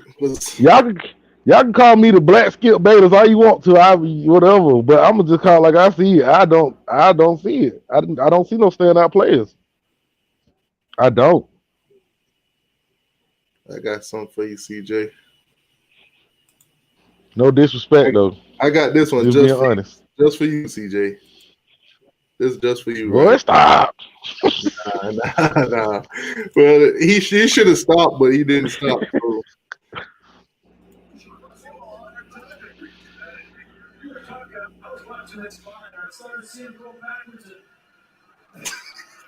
Wow. Oh, I say, yo, get your ass up off me. Straight disgrace to the Indian tribe. Oh my God. Oh man. Oh, Lador said he could name an FSU player. Don't name nobody that's Blackman. You can name Blackman. That's gonna be the first name come out your mouth. That's it. Blackman. That's the thing too. State fans is never gonna forget Blackman. Hell no. They like we ain't gonna forget Malik Rozier. Well, we beat Blackman this year. This is gonna be what, 4 in a row for him? Was he even? How long has Blackman been starting? Man, ever since Francois. Well, he rotated in with Francois with junior year, senior year, because he had got kicked off the team after his mid junior season. So I guess, and he went to Howard University. But I think after Francois left his junior year, he been starting ever since junior. So that's like 2000 and shit. Don't make me lie here. But I know ever since Francois got kicked off the team, he been starting. Oh man. He said the horse had to take a poop. That's why he threw him off. Oh God, man. Them horse could sense that he weren't no real Indian. Hell yeah. Like, man, who is this dude in mascara? They put all this mascara on this dude, man. He wouldn't have got his makeup done before the game. Crazy. I would like for this game to be close, and it probably will be the first half. But I think second half is just gonna show everything.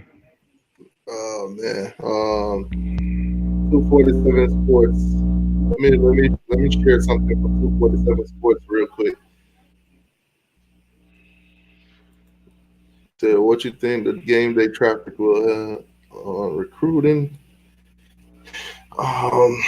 I don't know. It's going to show that it's a lot of eyes on Miami. I mean, a lot of attention going to be on Miami. Now, game day it really don't really matter. If we lose that game, then game day being there or not don't really matter. If Miami keep getting televised on game day because we putting up we winning and everything like that, that's great. Because I mean, I think we're gonna have game day with Clemson too. I'm not sure if game day will be there, but it's possible that we might have game day with Clemson. I mean, if I was ESPN, I'd book that. That's gonna be one of the biggest game of the year right now, especially if we demolish Florida State. They always talking about who in the ACC right now can challenge Clemson, so that game gonna have a microscope on it. Hey, look, T2, I'm always getting called. Like $5 from $5 don't know from J Play. He said Coach Norvell, seeing how we got Willie fired last year, he said, F that. I'm calling it sickness week. going outside today. Oh my God. Oh man. $5 donation. That's a touchdown for the channel. Oh man, thank you, Jay Player. Really appreciate that, man.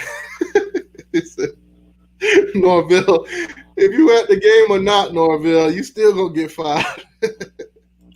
Pretty much. Not this season, but when we beat y'all again the next 2 in a row, then they'll fire you. But right now they ain't firing Norvell. They ain't got no money. Willie don't came in and took all the money, all the water out the well.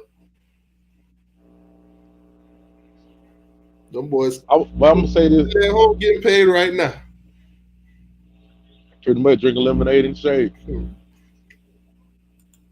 say he right. I'm gonna say this. Yeah. Right. What's going on, Wilson? How you doing, boss? BB, what's good? BB. Hey, what teach you? I'm gonna say this, man. What up, man? Now, all the stuff I say, it be funny, and then a lot of people say I bumped my head, I'm just talking or whatever. But having everything I don't say don't happen though. Yeah, most of it so far, yeah. Yeah. I mean, you did say Florida State was gonna lose to Georgia Tech. Yeah. I didn't think it would have happened, but it happened. Yeah, and then I told you Killer Cam was gonna have a 200 rushing yard game against Louisville. But the reason why that didn't happen because the fact they took his knee or tried to take his legs out. Oh, you saw they tried to take Jalen Phillips' legs from under him too? Yeah. But that's what I'm saying. Louisville is a dirty team, bro. All around it's dirty. And then players walking over to Mark Pope after he don't call a fair catch, went over there and stepped on his feet. It's pure nasty. And then I said we're gonna have a 40-point game against them. And go what happened? We had a 40-point game against them, right? All I know is if they keep playing like that, they're gonna bring out that that Callan Winslow out of Miami. Yeah, but you know what? Going back to Callan Winslow, when he said what he said in the locker room, if I don't take his knee out or take him out, he gonna take me out. It's true. That's how a lot of people think on that field. They're gonna if you don't take them out, they're gonna take you out, especially if they're a team that's losing. They're gonna try to do it for sure. There's emotions. But like I said, we're gonna put about 40 points against Florida State. 40 points. 40 points? 40 points. 40 points. Because I know Pope will be like, man, you crazy. You talking crazy. Listen, I don't see how y'all play. Y'all don't stick to the same script. Like when they was running that everybody roll out with the quarterback to the right or the left, with the offensive line, it was working. But then they wanted to be stupid and stop that and just have everybody pad block one-on-one. Stick to what's working. That was moving y'all down the field and got y'all that touchdown and stuff. Why would you change it? That showed me right there. Y'all don't stick to what's working. Y'all try to do different things and it don't work. Why switch it up? If it ain't broke, don't fix it. You saw we ran the ball the first game against UAB and then never really throw the ball for real. So if it's working, keep using it. Obviously, that coaching staff don't want to sit there and actually go with a game plan that wins them a game. They want to test new things out. That way you're gonna lose it.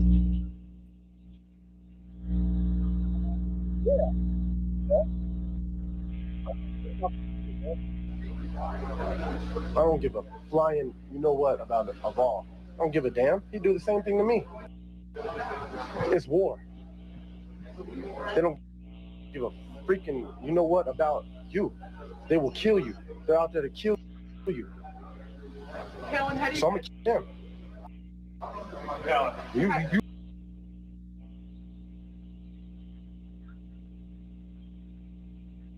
That boy say they out there trying to kill us. I'm gonna kill him. that nasty mentality that Louisville was playing with, bro. You're nasty. Yeah. But you know it's all right. At the end of the day, we still got that victory.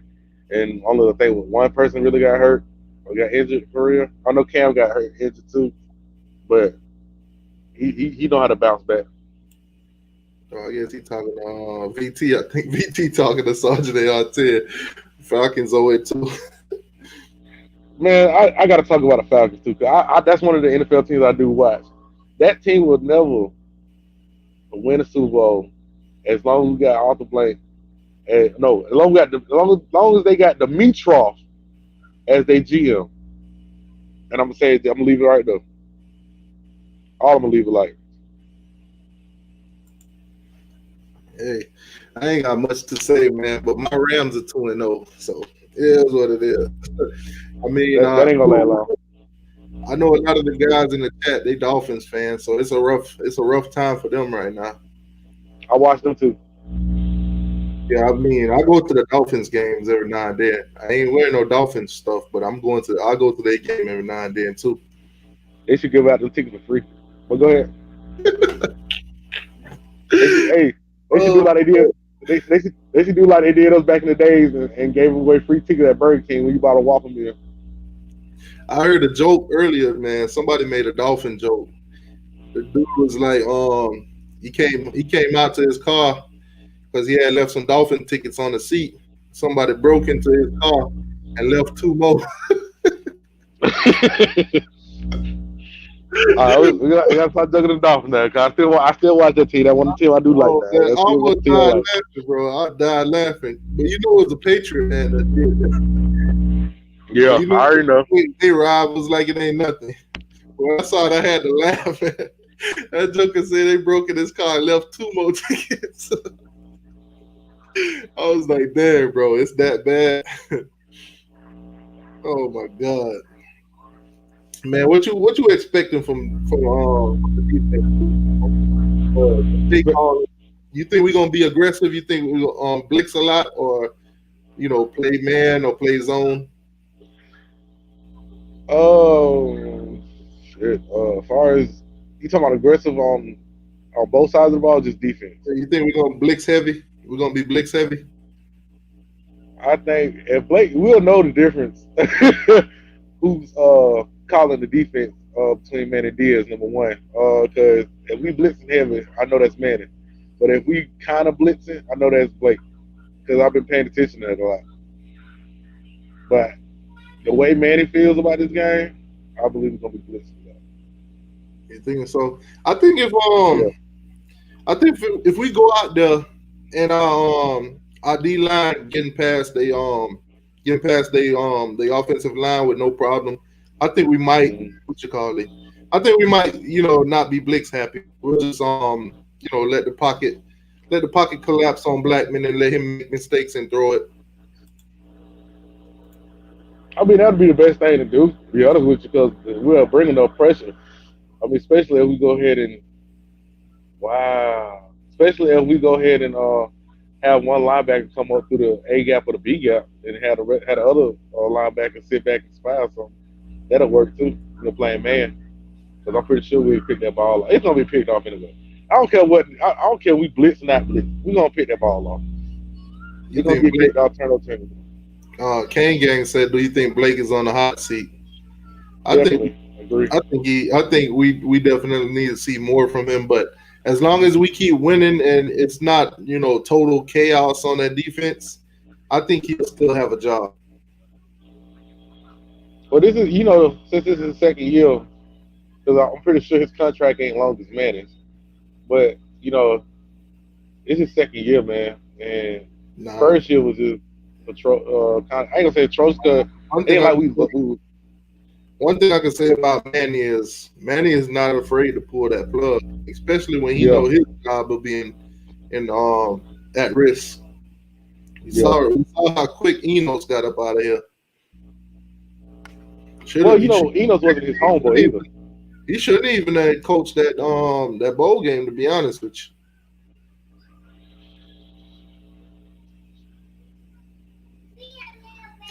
Slim, the is in the chat. I had put it in there. I'm gonna put it in there again. Oh Lord, no, don't put it in Slim. Yeah, asked for the link. I had put it in the chat. Yeah, Slim gonna come for me. I already know. Go ahead, man. I kind of want a Florida State fan perspective too, because I know Rose is in here. Rose, you could come on in. You don't have to show your face or anything. You could come on right now. You don't just show your avatar or picture. Okay, here goes Slim. What's up, Slim? CJ gonna bump your head. I already know it. But yeah, you done bumped your head, but I'm gonna get you. First of all, you were talking about them Falcons. I was watching it with Shannon the other day. Yeah. They had a stat on there. It was so funny. In the whole history of the NFL, teams that have scored 39 points or more with no turnovers was 440 and 0 until the Atlanta Falcons fucked it up. Yo, what's going on? Get down. What's going on, baby? Game week, baby. Cane week, baby. Yes, sir, man. I see you hype. You ain't got tickets, man? You know what? I live in Tallahassee, man, and I was gonna come on down, but I couldn't for sure get no ticket, man. So yeah.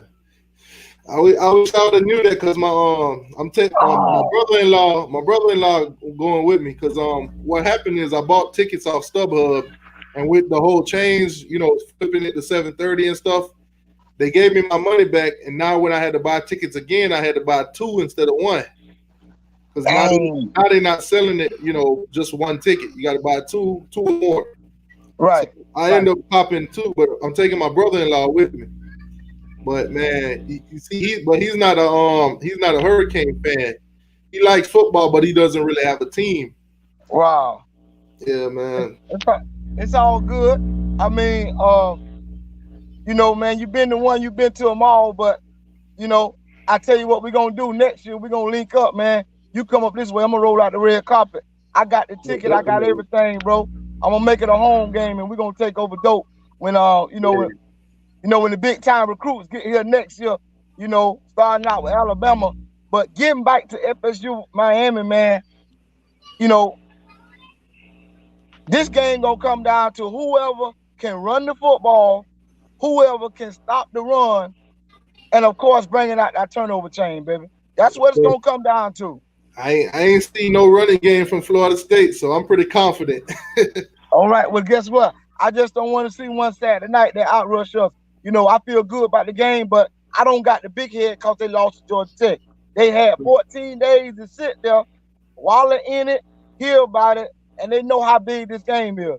I just want to make sure we know how big it is. All right. This game big for us. Look at this, bro. I don't think no Hurricane fan thought about this, or maybe they have.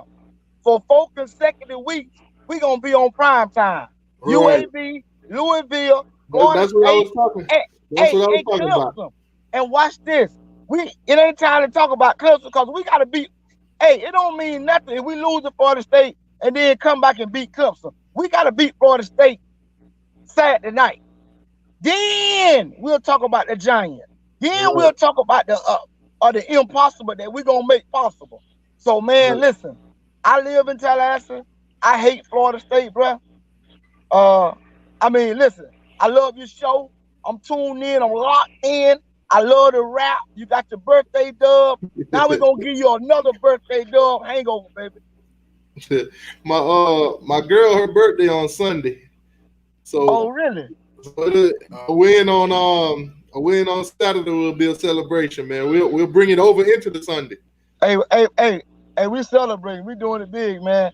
And as for the Atlanta Falcons, dog, I don't know why I like the Atlanta Falcons. I like that red and black. But listen, they done had a Super Bowl hangover. Then they had the hangover from last week. I'm taking them this week. They got to win this week. Ain't nobody gonna take them in the pool. Ain't nobody gonna pick them. Who they playing? They playing the Bears at home. Oh Lord. Well, hey, listen, hey, Mitch Trubisky is a upgrade from James Blackman. You don't know what you're gonna get. Hey, let me ask you this. Is Nick Foles healthy? Nick, to me, man, you read my mind, man. I don't know if he's healthy, but I know he's the best quarterback on our roster, and there's no reason why he shouldn't be starting for Chicago. Exactly, and that's why I think it's gonna be a troublesome game because they still got on that defense, Khalil Mack. They still got a hell of a defense on them. They do, but I guess I just want them to win, and then I know if I take Atlanta in the football pool, ain't nobody else taking them. Everybody gonna take Chicago. So I'm trying. So guess what? I'm trying to separate and celebrate by Sunday night. You see what I'm saying? Yeah, I'm gonna just tell you like this. Let's tell you something. I've been watching them Falcons so long. I mean, even from the 1998 Super Bowl when they played Denver Broncos down in Miami when they had Chandler quarterback. You went back there, boy. Man, I've been watching them guys so long, and it's been a curse ever since. I don't know because they built that dome on the churchyard or what it was. They did. Hey, that's really what happened.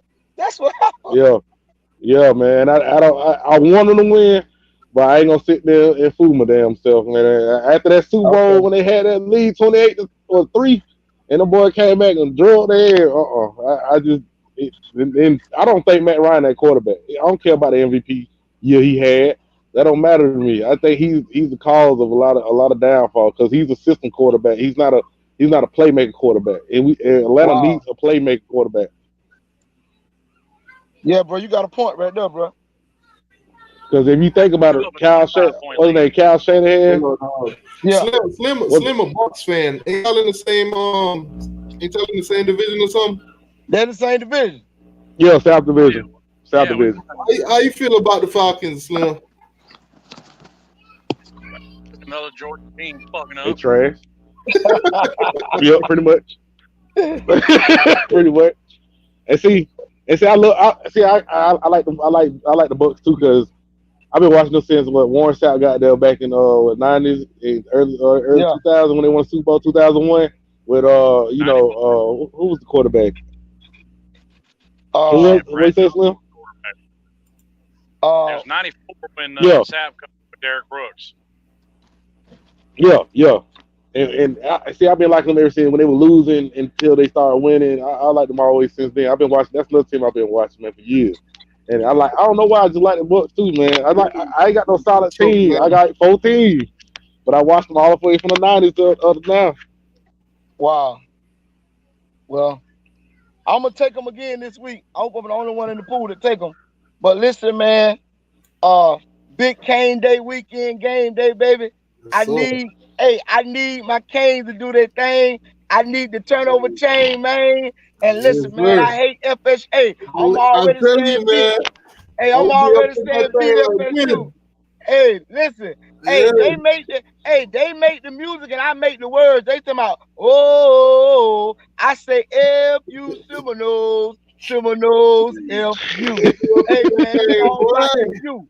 It's all about the U since 1983. Hey, T2Y, you got the best show out here on YouTube, baby. Hey, man. Hey, Yeah, Slim thank Shady, you, rest of man. y'all guys. Go Canes, baby. Let's bring out the turnover chain. Being that thing like this, boy, just throwing them things up. Throw them Yeah. up, man. Throw them up for me, baby. Man, it's gonna be I'm telling you, man, I'm gonna have a grand time down there. Hey, I know you are, baby. I think I'm gonna buy me a new mask too, man. You gonna get you a new one off Dime Yeah. Life? No. I'm gonna drive through Caneswood. I seen they had some new ones. Okay. But I'm gonna cop me I'm gonna cop like you get it put over your whole face or whatever. Like Hey, the man, ones that the players be wearing. Yeah, I like them. Yeah, I'm gonna get me one of them, man. VIP. Hey, check this out. You hey, how your shirts coming, dog? Cause I'm ready to wear mine, baby. Now I got they sent me one and I ain't like it, so I'm gonna discontinue it. Cause the quality, I ain't like the quality of it. It looked like if you watch it a couple times, it'll be gone. Oh man. I was like, I can't get at the Canes fans, man. They watch it like 1 or 2 times and it's done for. It's like, nah. Well, shoot, bro, you can go with somebody else, but okay. Yeah, I gotta try to find a company that makes them durable. Yeah, the real deal. Yeah. Hey man, appreciate you letting me get on the chat, man. Are you coming on tomorrow? Me and Pope should be on tomorrow on Pope channel, kind of like a Florida State versus Miami warm up. Yeah. Get everything hyped up for the next day. Oh yeah, you know what? I ain't trolling, but I went on there earlier today. They were talking about they expect to win and all that. I told them stop drinking the punch. Whatever they drinking, send it to my house. I don't drink, but I'll pour it out. Let me ask you this: how you liking them though compared to Turk? How I like who? Pope. Let me tell you about Turk, bro. And I ain't no hater. I'm 49, and I don't disrespect no man. I know we on here to have fun and all that. Turk is he a clown. He a clown that represents a circus football program. So I don't even respect that dude, bro. Some of the stuff that he was saying on there, calling people crackheads, he the one look like he on crack. And then where he at? hey, I'm a big boy. Where he at? Show me a big crackhead and I'll show you nobody on crack. So, it's one thing to get on here and have fun, talk about each other's team, but then it's another thing, he going to a place where at 49, I try not to go. You see what I'm saying? I got a wife and kids at home and I'm trying to go home. But, so, I mean, he's a clown. And see, he's showing his real heart because he got none. His team done lost and he lost. You can't find that nigga nowhere. So he's a clown. Yeah, that's what I was saying. I like the vibe with Pope better because Pope more knowledgeable and he's knowledgeable. And he more I don't even know the word for it. He more settled in the head. Bro, didn't know no football. Run. Y'all call him turn talent. I call him run talent. Run talent you don't know nothing about no football, man. Anybody got a football program talking about their basketball team? Come on, man. It's a football show. What's the name?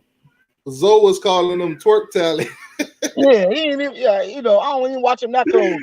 But I can't find him right now. And I just hope he, somewhere contemplating jumping off a bridge because FSU finna go down 0-2, 0-3, and if they don't beat Jacksonville State, they might not win a game. Yeah, man. Like I said, I liked him when he was on until he started acting all crazy and stuff. But yeah, bro, wasn't nobody feeling that vibe. I ain't on that. That ain't why I get on here.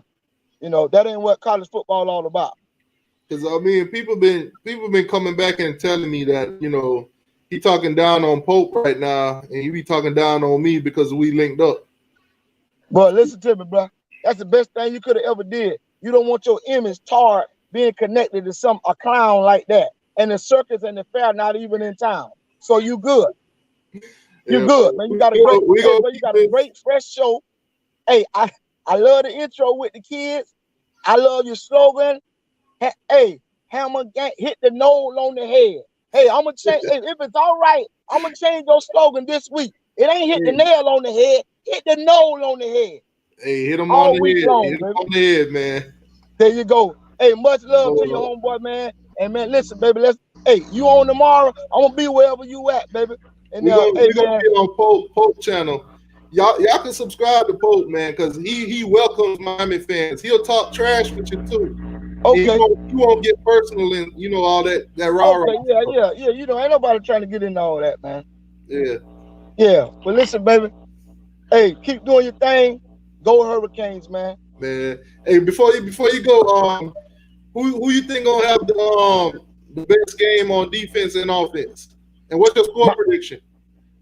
Man, my best player on defense, what I'm hoping for, my best player on defense, man, is DJ Ivy, man. I want DJ Ivy to have a couple of picks or a strip, make some big plays. DJ Ivy on defense, because I think they're gonna come out throwing the football. I really think they're gonna try to throw this football. And then on offense, man, the King, man. My heart went out for him when I heard the story that he lost his dad, because I lost my dad in 2009, but I was a little bit older. And to see him have the composure that he have and to keep it all together really well come from, I'm praying for that guy. And I'm praying for that I get a chance to talk with him and just kind of like be a mentor or encourage him from afar. But yeah, King is our key on offense, man. And I love his composure, and he playing this whole season for his father, and that's really important. And the final score, 27-17, Canes. Okay, 10 points. Hey, I'll take it, man. It's a rivalry. It's a rivalry game. It sounds more realistic too, man. It's a rivalry game. You got to be realistic, and the only letter that matters is what you wanted for your birthday. A W, baby. Get the dub. Yes, sir. Yes, sir. We got a $20 donation from Chuck Mobeer. He said, great show, guys. Miami 38-13. Let's go, Canes. Let's go, Canes. Hey, thank you very much, Chuck Mobeer. Let's go. Let's go. Hey, T2Y, that's more touchdowns than Florida State gonna score. We done got them on the show, baby. Oh, man, I'm telling you, I got a feeling we gonna light them up, man. But if game, that score you just said out might be it. Yeah, man, because you always gotta keep in mind it's gonna be they done been off for 14 days. So they well rested. They done walling in the loss. They dealing with the corona. They trying to reassure themselves, but they still the same old Florida State. They still can't pass block. Same old Florida State. At some point, you put pressure on them, pressure will bust pipes. So all we got to do is continue to do what we've been doing. Put pressure on them. And guess what? We got the greatest offensive coordinator that I've seen in this year in college football. And he ain't even showed it all. They already saying he might not be here too long, man. He gonna get off. Hey, we ain't trying to let him go nowhere. I hope we can hold on to him as long as we can, man, because I'm already here in head coach positions. And the thing about it, man, he like the kids, he like the talent, and he like the forecast of what we got coming. We got a great recruiting class coming in next year. Man, as long as they stick. They go. Hey, see, the key to them sticking, we got to win, and we winning. But this is the thing, those are they kind of kids that's, they want to be a Hurricane. Them the kind of kids we want. We don't want the one, you want to go to Alabama, you want to go to Texas. Go wherever you want to go. But you want to stay to the crib and make the crib great for real, then stay to the crib and make it great again. Yeah, we got to get the ones that, play hard, but also they Hurricanes in the heart already. They grew up a whole Miami Hurricane fan. Right. Well, man, once again, bro, enjoyed your show. Always enjoy it. And go Canes, man. I'm gonna go get ready for a little Thursday night football, baby. Yes, sir. You. Yes, sir. Yes, sir. All right, it is, man. All right, you too, bro.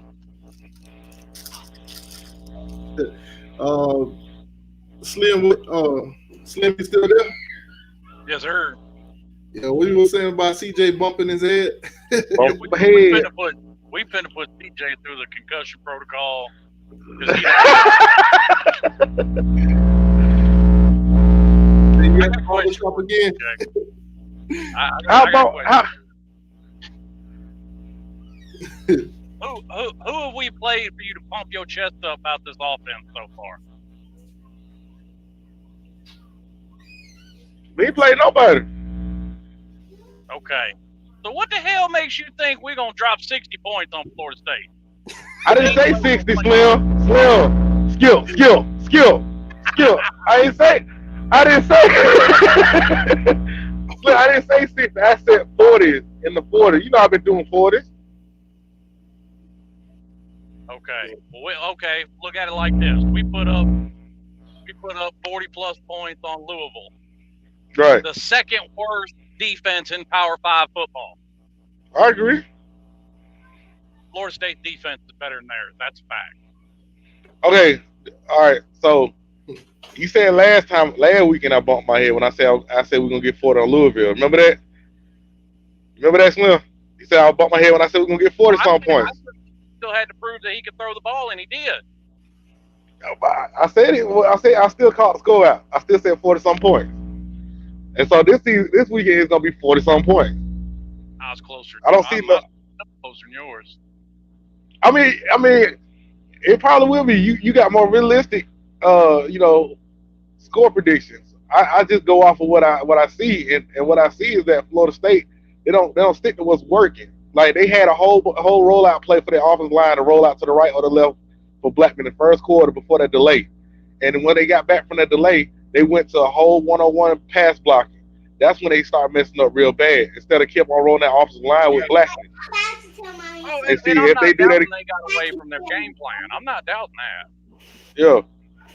But my thing is, okay, it's the way I look at it.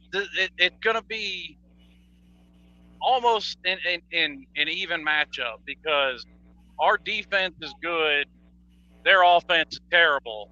Their defense is good, our offense is good. See what I'm saying? Yeah. And see, but this is what I rule in too is that our offense go fast. It's going fast. Well, I ain't gonna say it fast. It didn't look too fast, but it's faster than it would have been. And see, they that kid Sanders, he ain't gonna drop them picks. So, Tom, did y'all hear anything about that? The Pac-12 starts November 6th, playing 7 games. Yeah, I've seen it on ESPN. They were talking about it. Yeah. And they finna mess up the whole ranking and stuff like that with all this. It's them and the Big Ten. They can't get right. Yeah. What? Go ahead, man. What I was saying, Slim, is that I was looking at like the scheme, like I was saying, the scheme they'll stop it. It was working for them, and then like their defense. I ain't saying they defense is horrible, but at the same time, it's nothing that I don't think that we can't overcome because King is. We see now he can adjust real good, and he doesn't let any failed play knock him down, his confidence down. And when they defense get beat so much or they get tired quick, because they're going to get tired quick, they give up. They quit.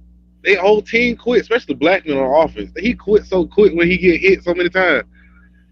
So that's why I say it's going to be a 40-point game. I ain't saying they might have 14, might have 21. But I believe we have 40-some points. I think this game will be different. I think that's something a lot of people could probably agree on. They'll be a lot less likely to quit against us versus somebody else. Yeah, this is a rivalry game. I can see that. But I think also they might give us a lot of flags. Not us, but give us a lot of calls our way too, because I think their emotions gonna get too in their way than it is ours. So that's a big part of the game when we do rivalry week. Is the emotions in the game cost us some plays sometimes. But I think it's gonna get in their way more than ours. Yeah, everybody gets a little chippy. It happens every year in that game. I ain't doubting that. Now don't get me wrong. I think I think they're going to win this game anywhere from 10 to 17 points. But I don't think this is going to be some 30-something point blowout is what I'm saying. Oh, I didn't say it's going to be a blowout, but I know we're going to get 40-some points, though. I know we're going to get 40-some points. Okay, say, we get 40, that puts them at 24. Okay, so I can see that. So they're not showing nothing right now, Pac-12 on schedule-wise. But if the word that they're playing on the 6th, then they're not showing any schedule or anything yet. So, well, I guess we'll just have to keep that, in the back burner. And see, this another thing too, Slim, is that I said that everybody they got this amount of time to rest, but rest can also turn into rust because we already waited long enough and they didn't have enough off-season training as well. So rust can be an extra factor for them at a negative tip more than it is positive. And we still been playing. We ain't took nobody week off. We still going. So it might be more of a negative for them than it is positive. Well, it could work out in their favor too, because like us, they're installing a new offense that gives them a bye week to work on it in a shortened off season. Yeah. Got a question for y'all. How do you think FSU will score? Oh shit! I think it's gonna be a trick play. I think they're gonna get one on Can't Get Right. Yeah, definitely. That's what I said too. I definitely agree on that one. Can't Get Right. Yeah, they definitely gonna get him. And I mean, listen. Everybody's making a big deal out of the fact they lost to Georgia Tech. And you brought it up earlier. We lost to them 2 years in a row, and I guarantee you that Georgia Tech team is better today than the team we lost to last season. Yeah, I've been saying that. I put a whole lot of stock in the fact that they lost to Georgia Tech. Phil, I'll drop the link in a minute. Just give me a sec to have a conversation with them. Yeah, I said I've been telling TCY. I told TCY this last season. I said Georgia Tech gonna be something to reckon with in a couple of years because the fact is the first season his name is George, whatever his name is, the head coach.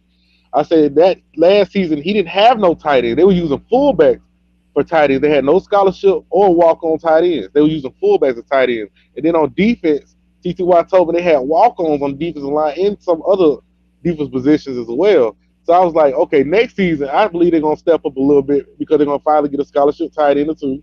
And then the defense going to have some scholarship defensive players as well. They're going to make that transition because I was explaining to TCY before that who their old coach was that running that triple option? George Paul. Yeah. They the new head coach said that he's doing recruitment in Atlanta now.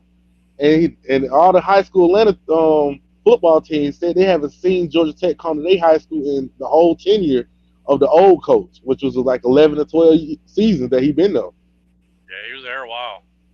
Yeah, and so Georgia Tech hasn't been recruiting out of Atlanta for real at all.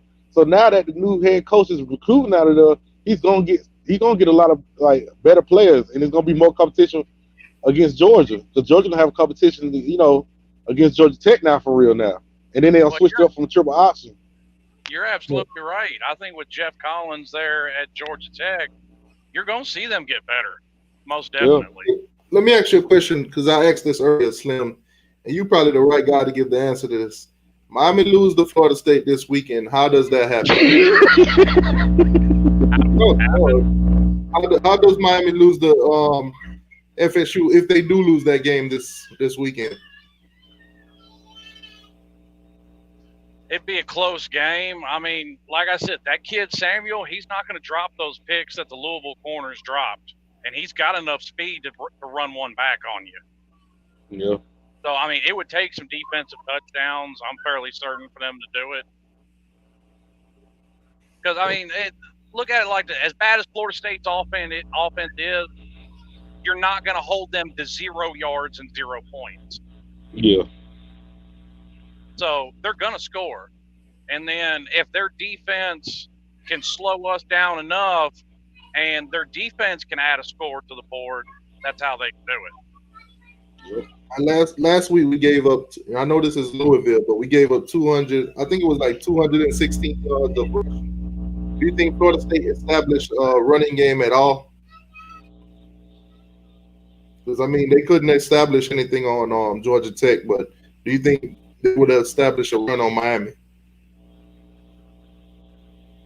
I mean, maybe. I doubt it, but maybe. I mean, like I said, it's hard to take a whole lot away from one game. Yeah. And Florida State could be as terrible as everybody thinks.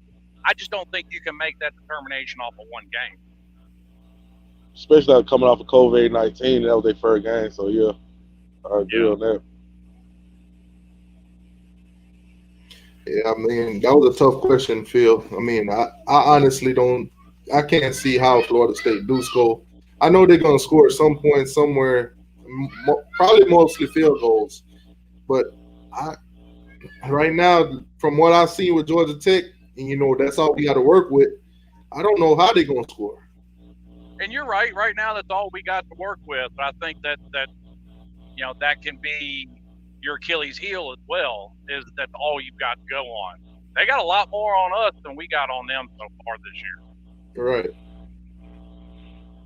I believe they're going to involve Jalen Knighton a lot more, especially after that breakaway pass that catch he ain't got. Man, I think they're going to use that more often, some kind of way. They're going to get him involved in the passing game more. Well, and here's my thing too. Look at the Louisville game. Louisville, except for that one big run by Cam, basically shut down our run game. Yeah. Definitely. The Florida case say enough with excuses. FSU sucks. Oh man, what's going on, Crazy King? And you know what? They might, but we just don't know. In my opinion, we keep that on I there. don't know. I just like I said. Let me ask you something, Slim. Who on that team, honestly, do you know by name that stands out like in the past FSU team? Like what? Just name me a standout player besides Samuel. And you can't say Blackman because Blackman ain't good. But name somebody other than Samuel that you really think is a standout player. Blackman ain't good. Right now you can. But here's the thing: didn't nobody really know Chase Bryce's name until halfway through the season, after he had done racked up 10 sacks. You got a point. I still, like I told T2, I don't know other players other than Blackman and Samuel. And I mean, I don't keep up with the roster. I just know the few names that make the airway, like DJ Matthews, because he came out and said he had COVID, and that was all over everywhere. So names like that. I can't even remember his name now. The one that called out Mike Norvell about lying. Marvin Wilson. Yeah. Yeah. See, a lot of those names you can remember, and being on the show with Tamari and Terry, because that's a name that's been thrown out there a lot. Yeah, and you know what? That was one I knew from last year, because that was some of what the good play we've seen out of DJ Ivey. He shut down Terry in the Florida State game last year. Rose said nobody knows half of the Miami. I'm guessing you're gonna say players either. Rose, you feel some type of way, baby? You feel some type of way? You feel some type of way? Oh my God! Did you really say that?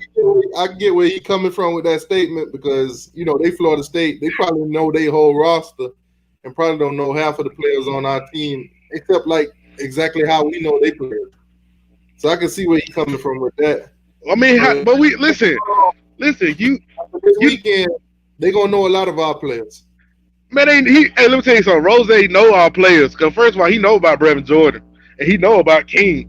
Okay, that's two off the top I can name, just not even thinking. But King, we say anything about Florida State? Harris. He knows Jalen Knight. Yeah, he knows Jalen Knight. Man, come on, man. Let me tell you something. We got more standout. As bad as Florida State went after Jalen Knight, I know he knows Jalen Knight. That's what I'm saying, bro. Like, come on, Rose. You capping now. Go to Shay Club, because y'all taking the L. Oh man. Now, I said this on Big Kid Beat Show last night. To me, the measuring stick for the team ain't going to be this week. We're going to win this game. Like I said, anywhere from, to me, 10 to 17 points. In 2 weeks, that's going to be the measuring stick for this thing. I'm gonna tell y'all this. I got my yak and I'm gonna have my black, just like Shannon. And I'm gonna be sitting back watching them beat them down. And I'm gonna send them no Shay clothes. You gonna bring out a goat mask too? Yeah, I'm gonna bring out the goat. I'm gonna bring out the goat for King. I'm bring out the goat for King. Now, I know I've watched a couple shows this week, and I haven't seen anybody touched on it. But this weekend, how you think Ed Reed is going to impact this game? Ed Reed? Yeah, because you seen last week when the referees weren't paying attention to half of the holding that was done against Miami, he did brought attention to one of the referees that pass in the middle where they was holding on with Mallory. He told the referee to basically watch that dude because he's holding them every play. Oh yeah, definitely. Reed said himself, he's not going to be practice if he don't know if he's going to be at every game. He said that himself. Right. Yeah. Yeah, he said that in the press conference from off top. Right. I don't even know if he's gonna. I'm sure he'll probably. I would think he'll make every game. I think it'll be more practice. CJ, you at the barbershop again. All right, let me go out and come back in.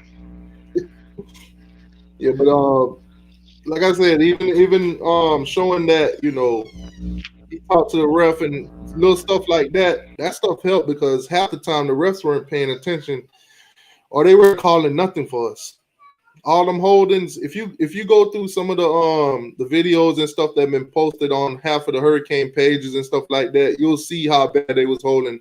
What's the name? Phillips. Yeah, but listen, I mean, for all the complaints people have had about the defense, Louisville has a legit offense, and we held them to 20 points. Those last two touchdowns, the first one was against third-string players in a prevent defense, and the second one was against second-string players in a prevent defense. I ain't even seeing those last two scores. We held Louisville's offense with our starters to 20 points.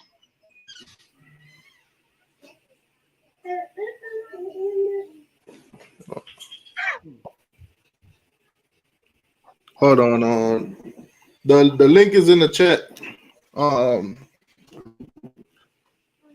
Zoe said he wanted to get in. The link is in the chat.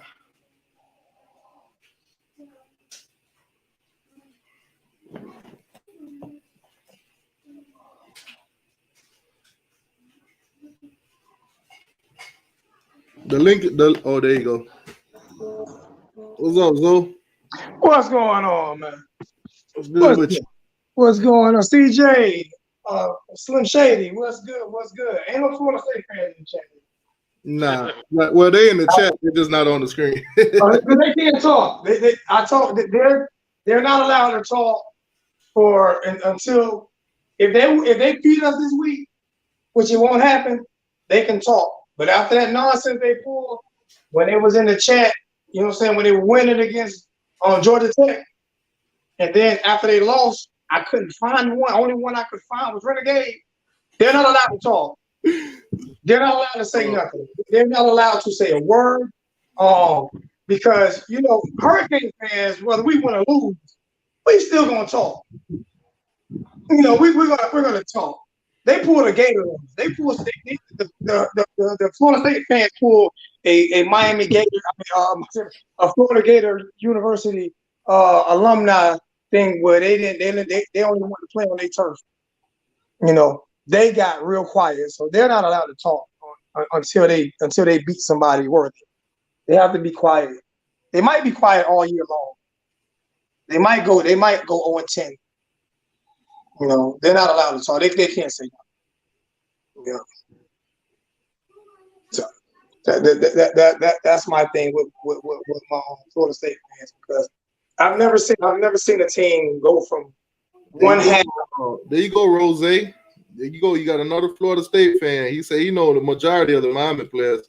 So I guess it's He just can't talk. He can't say nothing. He's not allowed to talk. He put him on mute.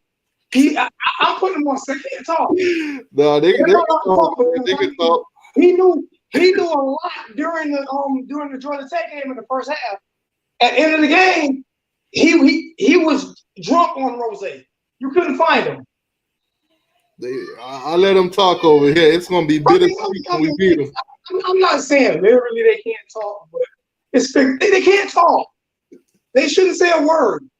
Like seriously, they shouldn't say a word. Like you could not find them. I have never seen a chat. I remember us losing to FIU and Louisiana Tech. It's still coming on live and still talking and taking those L's like men. They ran. They put on skirts. That's why he's drinking rosé. That's why he can't drink no. He didn't see a vodka and nothing like that. You know what I'm saying? He need a little bit of sweet tea in it. Yeah. No talking. I mean, that was like they ran. I've never seen them run that. They ran. They ran from themselves. I was like, oh my God. End of the game, I could not find one. Only Florida State fan came in the chat at the end of that game was Renegade. Man, you know how it is. You know how no, I don't. I got blocked. Slim. I got blocked. Let's leave it at. Let's say that. Hey, Slim. How many years me and you been doing this? What, 5, 6 years now? Something like that. Have we showed up after every loss? I can't think of one we didn't. I'm gonna say. We showed up after every loss. Never ran. Let's say after they lost, I got blocked. Let's just say that. That's crazy. Their main mascot block. I mean, their main mascot. I've never seen an Australian Seminole anyway. So I mean, that's kind of. I've never seen an Australian in South America either, but that's neither here nor there. I don't think he's in Australia. I think he's in the back. I think he's by Weewaw Hitchcock. He's just telling people he's in Australia. I think he's in Weewaw. I think he's down there in Weewaw, right by Tallahassee. You know, but like no, he from down there, Yeehaw Junction, down there by Okeechobee. Seen Florida State fans run so damn, you could not find him nowhere. Say Yeehaw Junction. Oh my God. Hey, I've been through there. Yeehaw Junction. I hate that road with a passion. I'm telling you, I've been through Weewaw. When I go to Orlando, I take Yeehaw Junction. Mm-hmm. Hey, tell them that sign. It's the longest 6 miles you'll drive. Hey, that sign's still up on the road. Said the chickens had a right of way. You have to let the chickens cross the road. Oh wow! You know what? You just gave them. That's why they were nowhere to be found, because there's no signal down there, and they got stuck because all the chickens were crossing the road, and they couldn't get into the chat. That's what happened. Because they ain't got no cell phone service down there. They still use rotary phones down there. They have no cell phone service or nothing. That's how small that little town is. So that's what happens. He just gave me an excuse. Slim. That's why they ain't come in the chat. That's why they ain't come in. Because their phones weren't working. Nobody's phones was working after the game. If Amari Carter deliver one of those hits, as long as it's in the fourth quarter when game's almost over and we up by maybe 2 touchdowns or more, then okay. But I'm willing to bet. I'm willing to bet $20 right now. If Amari Carter delivered one of those hits in the first half or second half, or first quarter, second quarter, third quarter, fourth quarter, they're not throwing a flag. I'm willing to bet they're not throwing the flag. Oh, they'll throw the flag. They gonna throw the flag just to review it. I'm serious. I don't think they're gonna throw it.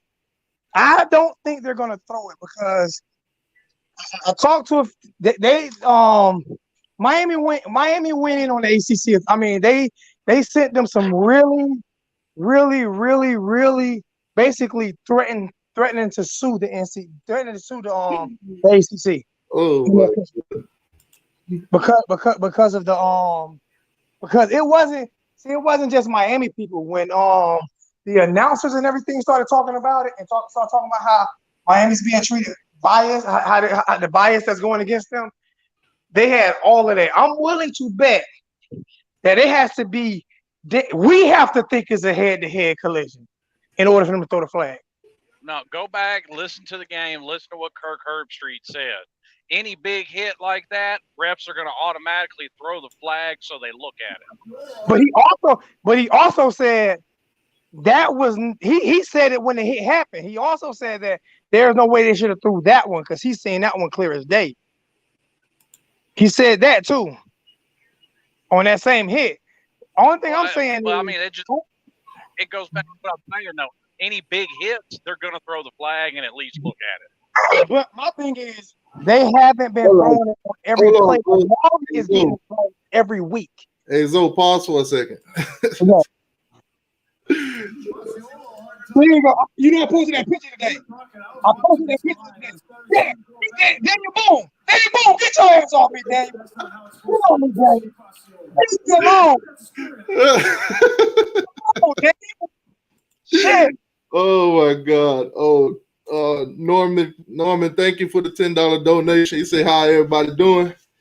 Hey, thank you. Norman? That's a touchdown for the channel, man. Thank you, boss. We appreciate that. You supposed to show me how to do that. You ain't still show me how to do that. You supposed to show me how to do that. Now I got a serious question. Put me up after the show. What's up, brother? I got a serious question for y'all. Can those guys that drive the wagon and flip it over at Oklahoma ride the horse better, or can Daniel Boone drive the wagon better? I think Daniel Boone can drive the wagon better. I don't know. I think he'll flip the wagon too. But I think he might be in to drive the wagon better.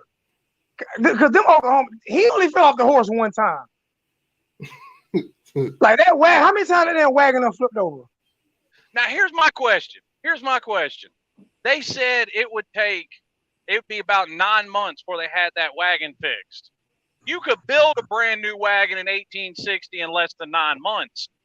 How the hell did it take them 9 months to fix that wagon in 2020? I'm gonna tell you why. Because they have college graduates doing it. If me and you were there, we'd have it done in about 9 hours. All right. That's the problem. There's no more tradesmen in the world. See, they're all arguing. It's going to take them 6 months just to argue over their drawings.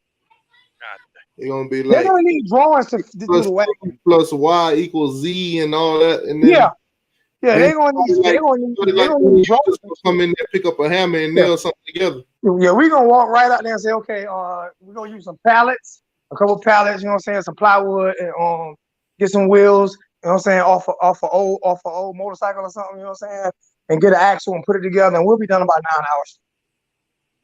And if we want to put a stereo system in it and some leather season hydraulics, then it might take 2 days. I've learned one thing.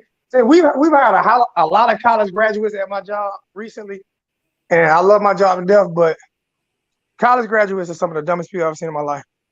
They're book smart. Yeah, Redhead, I hope that Amari don't deliver one of them hits. Because, like you said, we do need him for the Clemson game. No, I want him to deliver those hits. I want him to deliver them, but I want them to be clean and no targeting. They've always been clean. That's why he hasn't been kicked out. Right. That's what I'm saying. If he does deliver them hits, I want it to be clean, but no targeting. None. He hasn't. That's the thing about it. He hasn't targeted. Not once. Neither one of them were even close. Right. Like I mean, he's one of those hard hitters that they're going to throw the flag on. I'm saying he's one of those hard hitters. Okay. They're going to throw the flag on him just in case, just to review it. I don't think they are, though. I think it has to be like those last two weren't even, they didn't even look like targets. I think it has to look like one. Well, the one in the UAB was definitely looked like it, and their helmets did hit. And here's my problem with the whole thing is they need to do something with these running backs because the one in the UAB game, Amari went low, and then the running back dipped his head down into Carter and went on the top of Carter. So why wasn't he hit with a targeting? Because they don't call it for whatever reason. They don't call it on running backs. They don't call it on offense, period. They don't. Because Well, I if they mean, do, they had the rules when Duke Johnson was there, and he was bad about doing that. because why didn't they? They should throw a target on them going at their knees the way they go at their knees too. That's I mean, serious. Well, they do. It's chop block. Yeah, but that's only if it's two people engaged. That's only if it's two people engaged. That's when they call it a chop block. But the way they're blocking at, like the way they're blocking at Miami Hurricane players' knees and going at their knees, they're not calling those plays because it's one player. They have to be. It has to be two players engaged, which is bullshit. You know, I just don't get it. Like, and I mean, I'm not saying they're just. I'm watching more Miami games than anybody else, so I'm pretty sure you're right about Slim about them calling it on a lot of players, like they did in the NFL when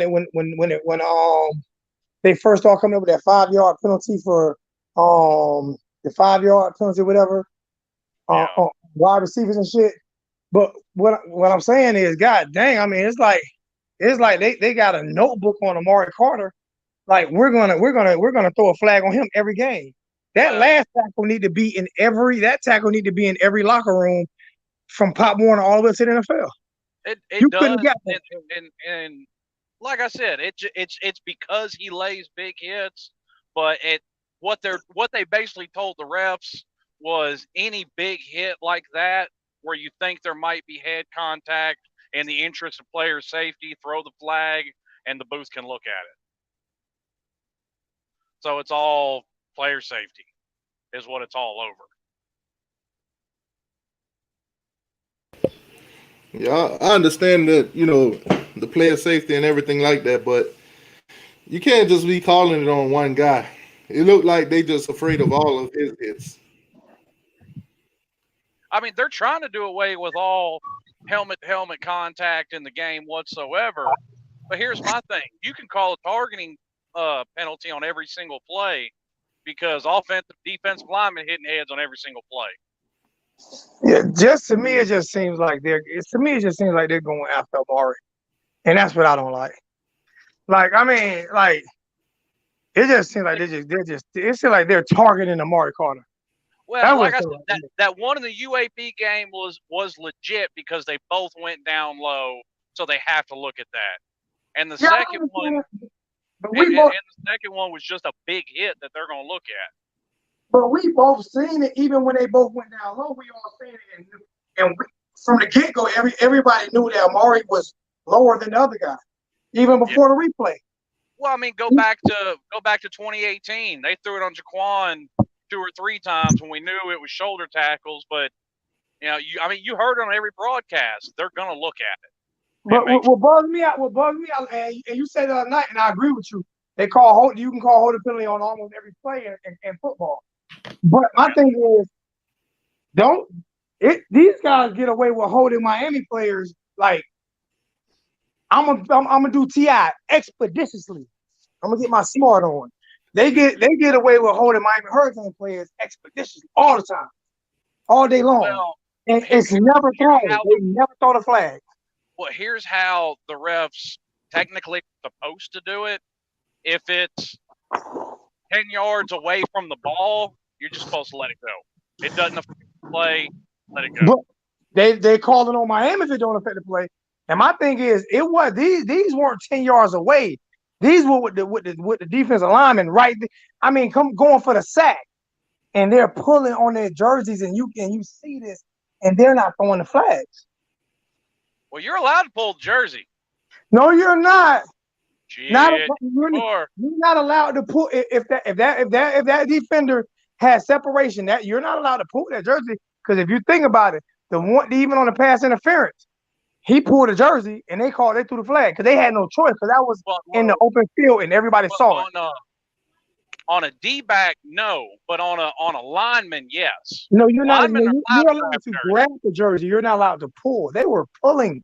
They were holding, because they threw holding penalties on Miami. They threw the holding penalties that they threw on Miami. They did not throw on Louisville. Most of Miami's penalties weren't holding, though. They were. It was a few holding. There was a couple, but most of them were personal fouls. You had back to back hit out of bounds. And one of the personal fouls was not a personal foul because he wasn't out of bounds. His foot was still up in the air, not out of bounds. How do you call a personal foul on that? It doesn't matter if his foot's in the air. If he's out of bounds, he wasn't out of bounds. He was not out of bounds. If his foot was in the air about to go out of bounds, he wasn't out of bounds. That was not a personal foul. And what bugs me out about that is when you go back and go listen to the official that's in the booth. He disagreed with most of their calls against Miami. I mean, they look at those like they do when a quarterback slides. You know the quarterback's fixing to slide, pull up. You know he's fixing to go out of bounds, pull up. I understand what you're saying, but he didn't know because it was another player in front of him. Because the personal foul they threw on, I think it was Carter that they got for that first hit out of bounds. Mm-hmm. I mean, you saw it. He pulled his hands back because he knew he was fixing to hit him. I mean, he knew he was finna get called for that. But see, that's like I say, like the personal foul they were supposed to throw against the kicker. I mean, against the guy that ran, that they call him running into the kicker. That was a roughing the kicker. Flat out, point blank, period. 15 yards, automatic first down. You can't call that a running into the kicker. The kicker was defenseless. If his leg is in the air, you cannot, that's automatic roughing.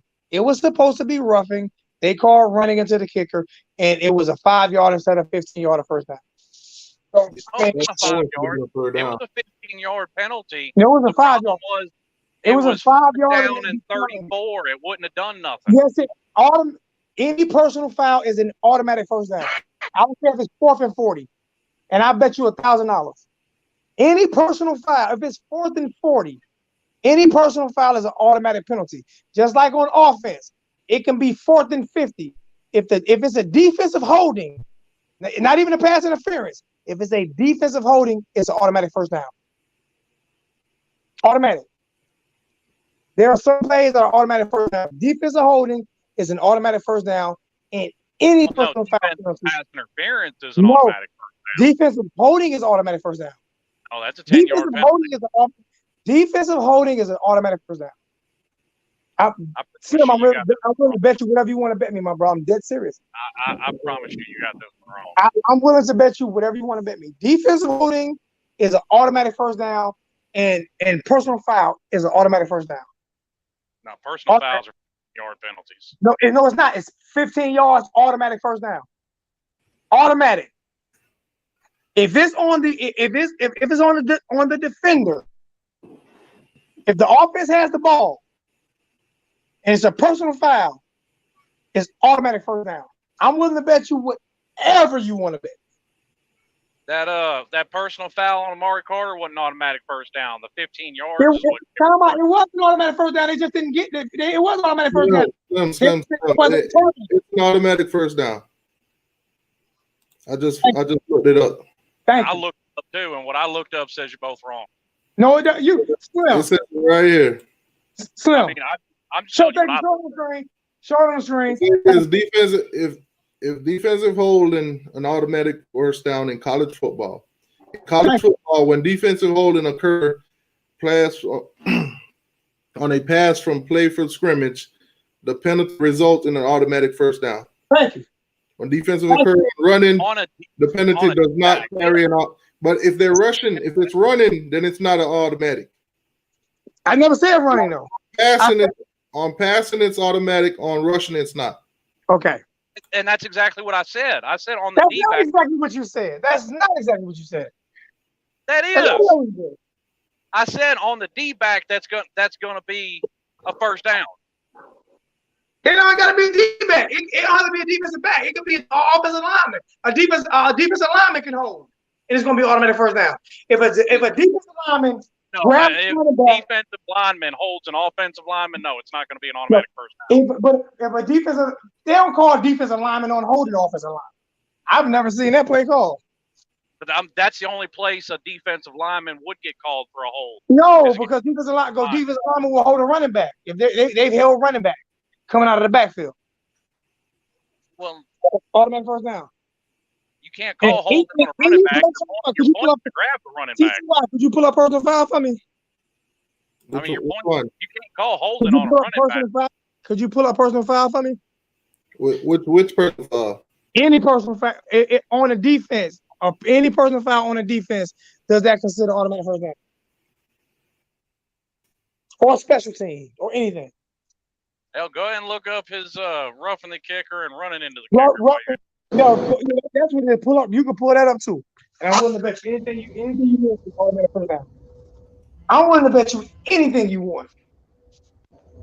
I'm willing to bet you $200 against 50. Hello?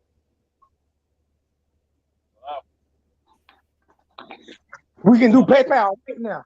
I'm willing to bet $200 against 50.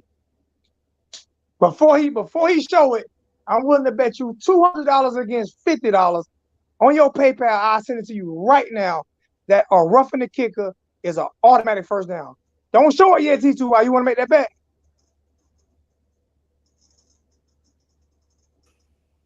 You want to make that bet? You want to make that bet, Slim?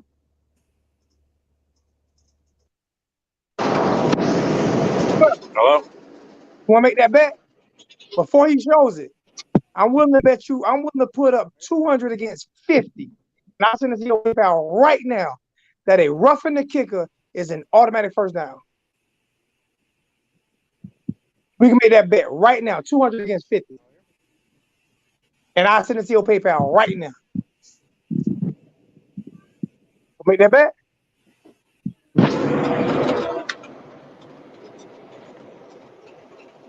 I'm waiting. I guess not. Go ahead. What it is, T2? For the offense, it's automatic first down. What about roughing the kicker? That one I'm gonna look up. I'm gonna look at. And do roughing the kicker. Yeah, we all know that roughing the kicker is automatic first down. He said it's not. Because it's a 15-yard penalty, automatic first down. He said that's all. He said it's not. Slim said it's not.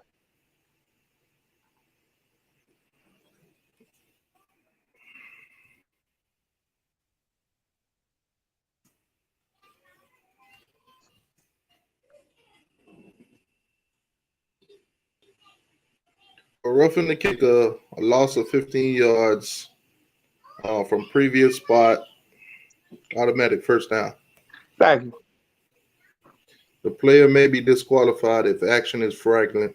So if it's one of those targeting type, yeah, if it's one of those real hard one where he could have, put them out good, yeah.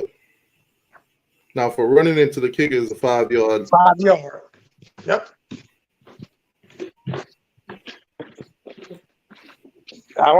Believe me, I ain't gonna put up no bet if I ain't 100% sure.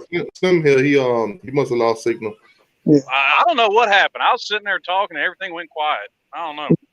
Yeah, I'm not gonna put up no more. I didn't see that in the chat because I was on the other page looking up all that stuff. Yeah, I ain't gonna bet no money like that if I'm not 1,000% sure. Yeah, that's automatic first down. I mean, period. And I'm gonna text you what I was looking at so you can see. Literally, what I pulled up and looked at says the exact opposite. Now, it may be no rule.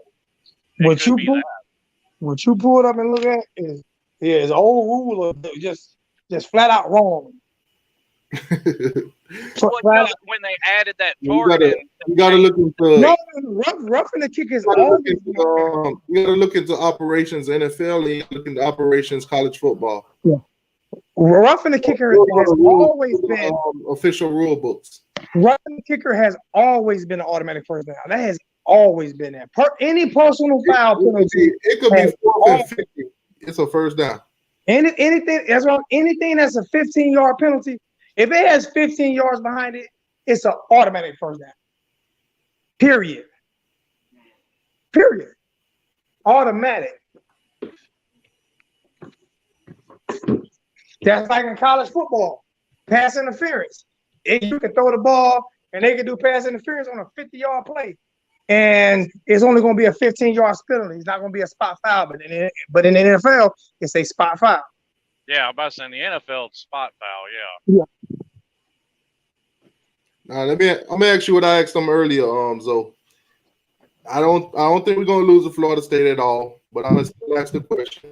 Good. If we lose that game, what do you think will happen? Me personally, I hear a lot of people say, you know, people need to be fired, and I think people need to slow your horses. I'm with Slim, 110%.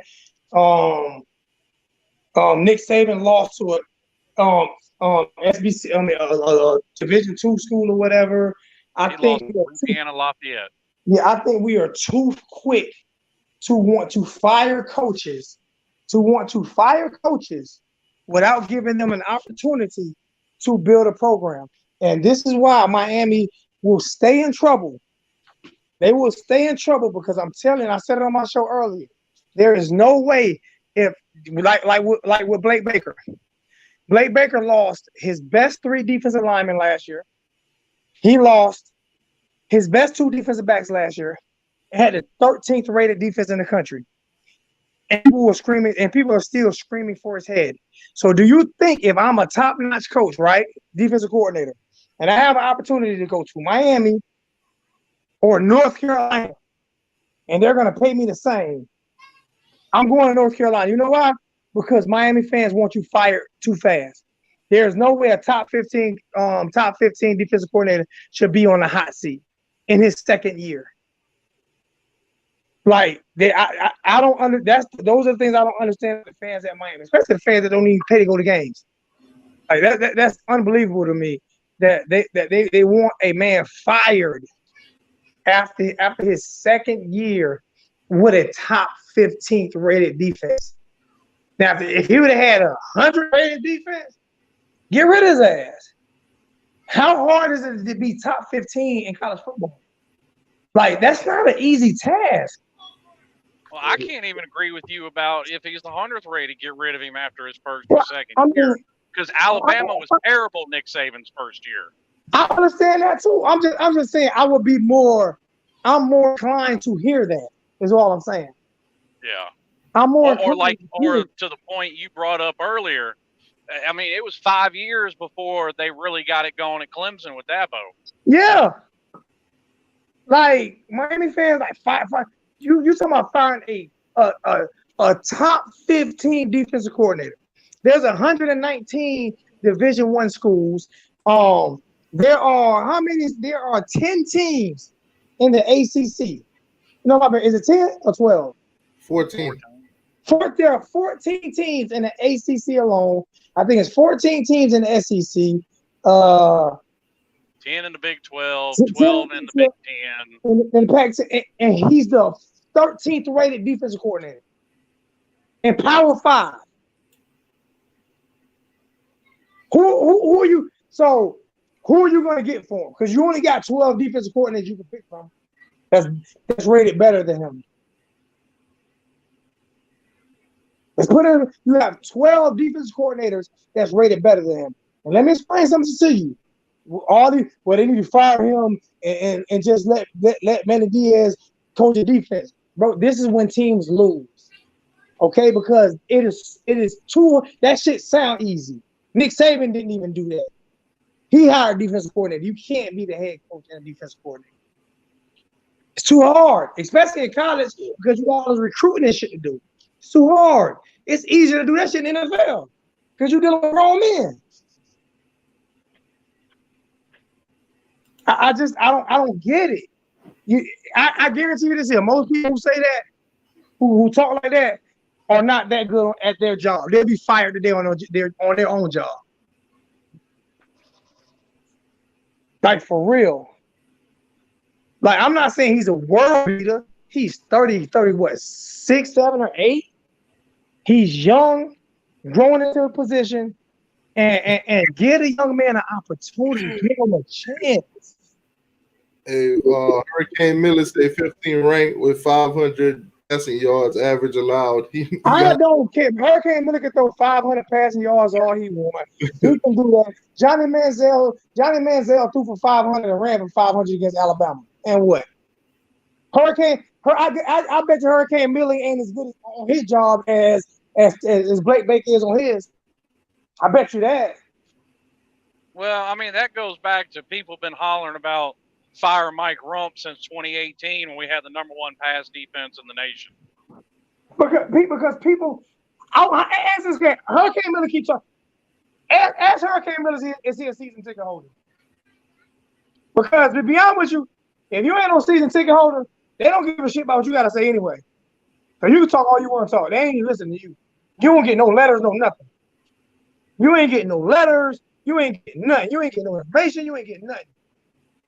So they no letter. I'm still gonna talk my shit. Oh, you can talk your shit, but I'm saying they ain't listening. Like for real. They not listening to me. That's fine. I mean, my whole thing is A63 can't say I'm better than him. My NCAA dynasty say so. Oh, hey, AC3, I'm better than him. I'm better than him on that too. I'm better than him on that too, man. Hey, when you, bro, he lost 5 NFL players off that defense last year. His first year coach, he lost 5 NFL players. His 5 best NFL players, defensive players. It's hard to recover from that. He still was ranked 13. People, Slim. People don't remember the last 3 games of Mendiz last year coaching our defense. How 3 games in a row we gave up the touchdowns on the first 2 drives, 3 games in a row. I mean, I remember it. I don't necessarily sweat. I remember it, but I don't sweat it as much as you because that's the risk you take when you run an aggressive defense. Oh no, I'm not upset about it. I'm not sweating it. What I'm saying is that happened, and people don't remember that. But let that shit happen to Blake Baker. They want him fired. Hold on, Father, donation from Hurricane Millie. He said, I said if he averaged that for the season, what are y'all talking about? So basically, he didn't say that, Blake did average that. He didn't. That's not what he said. He mentioned that same thing in my chat, and I can pull it up. And he did not say if. It's not an if, and I can go pull it up. If you can go on my chat where he made the same comment, and he did not say if. Hold on, Father donation. Thank you, Hurricane Millie. That's a touchdown for the channel ball. Thank you so much. Appreciate it. In my chat, he did not say if. Well, I look at it like this. If was a fifth, like serious, if. So you automatically damn near hoping we do bad. Like for real. I look at it like this. The comment. It said 15th ranked with 500 pass yards average allowed. He got to go. You won't be 15th ranked or 13th ranked with 500 pass yards allowed. No. That's the whole point. You won't be 15th ranked with 5. But I believe as fast paced as that offense goes, and as much as the defense on the field, and they're gonna lose some ranking this year because that offense is so quick and fast that they're gonna lose some ranking this year probably. That's one problem that I do have with the offense. Actually, be honest with you, I want to see more sustained drives out of them. Well, he did. Because you can run tempo, but work it 10 at a time. That way, you give your defense a rest. Well, he did it in the UAB game. I mean, he actually did a little bit in the Louisville game, but in the UAB game, he ran tempo, but it was a long drive. Actually, we had time of possession in the Louisville game. We owned time of possession in that game as well. I mean, and like kind of I'm not sweating what they did in Louisville because Louisville's a legit offense. Yeah, I mean, and that's what people aren't realizing. They put up. If you keep him here and we keep going on the trajectory that we are, in a couple of years we can have as much talent as Georgia's offense, Georgia's defense, Ohio State's defense, Clemson's defense. I mean, there's your top 3 in the nation. And they don't realize we got talent, but we don't have that depth. No, we don't have Clemson talent. We don't have Ohio State. Talent. We have good talent, but we have no depth. Like we have no depth. Like we're not. Like you said, you made a good point the other night. Slim, about like everybody's saying that Clemson has a whole new offensive line. No, they don't. No, they don't. got They have all an those guys. offensive line that rotated a lot last year and the year before last. That played a lot and a lot of big plays. And So to me, the difference between where Miami is right now and where, say, a Clemson is right now, we got a bunch of 4 and 5 stars on the field, not as many as them, but they got a whole bunch of 4 and 5 stars on the bench, and we ain't there yet. not just that. See this? You say y'all don't have UF talent on defense. Ain't nobody worry about UF. UF ain't got UF talent. Only reason UF got that talent, just put the pictures up, T2Y. Tell them why show them why UF got some good talent on defense. Oh my God. Show them. I need to see the pictures. I want to see the pictures again. Show the Florida guy the only reason UF has talent on defense. I'm not even gonna say. I'm just gonna let you. I want you to do this for me, T2Y. I'm pretty sure Slim Shady can't have seen this, but show this guy Florida has talent on defense. I know why they have talent. Megan Mullins, their top recruiter. Yeah. Bro. Oh my God. Where the pictures at? Where the pictures at? They need to be under investigation. Look at this right here, man. Hold on. It's not on there? It should be right there. Look at this, man. Oh my That's God. why they got talent. Look at this, man. That's an unfair recruiting tool, man. You know, it's good to sleep with like a with like a cheerleader or something, but when you can get a MIF and you 18, you can get a MIF. I mean, that's Pornhub right there, man. That's invitation. Well, and let's be perfectly honest, and I can't get a straight answer out of many people about this because they ain't got a good answer. Watch the Miami game last year, watch the Vandy game, the Kentucky game, the Tennessee game, and tell me that's a legitimate top 10 team. Just because you lucked up and won them game. Man, she get up close. I mean, you want to talk about Georgia Tech? Florida was losing to Vanderbilt at halftime. Yeah, she get up close and personal with them players. I mean, that's why they recruiting good. Not because of their money. Good. Most all of them transfer out anyway. That's because they get tired. They get tired of the myth.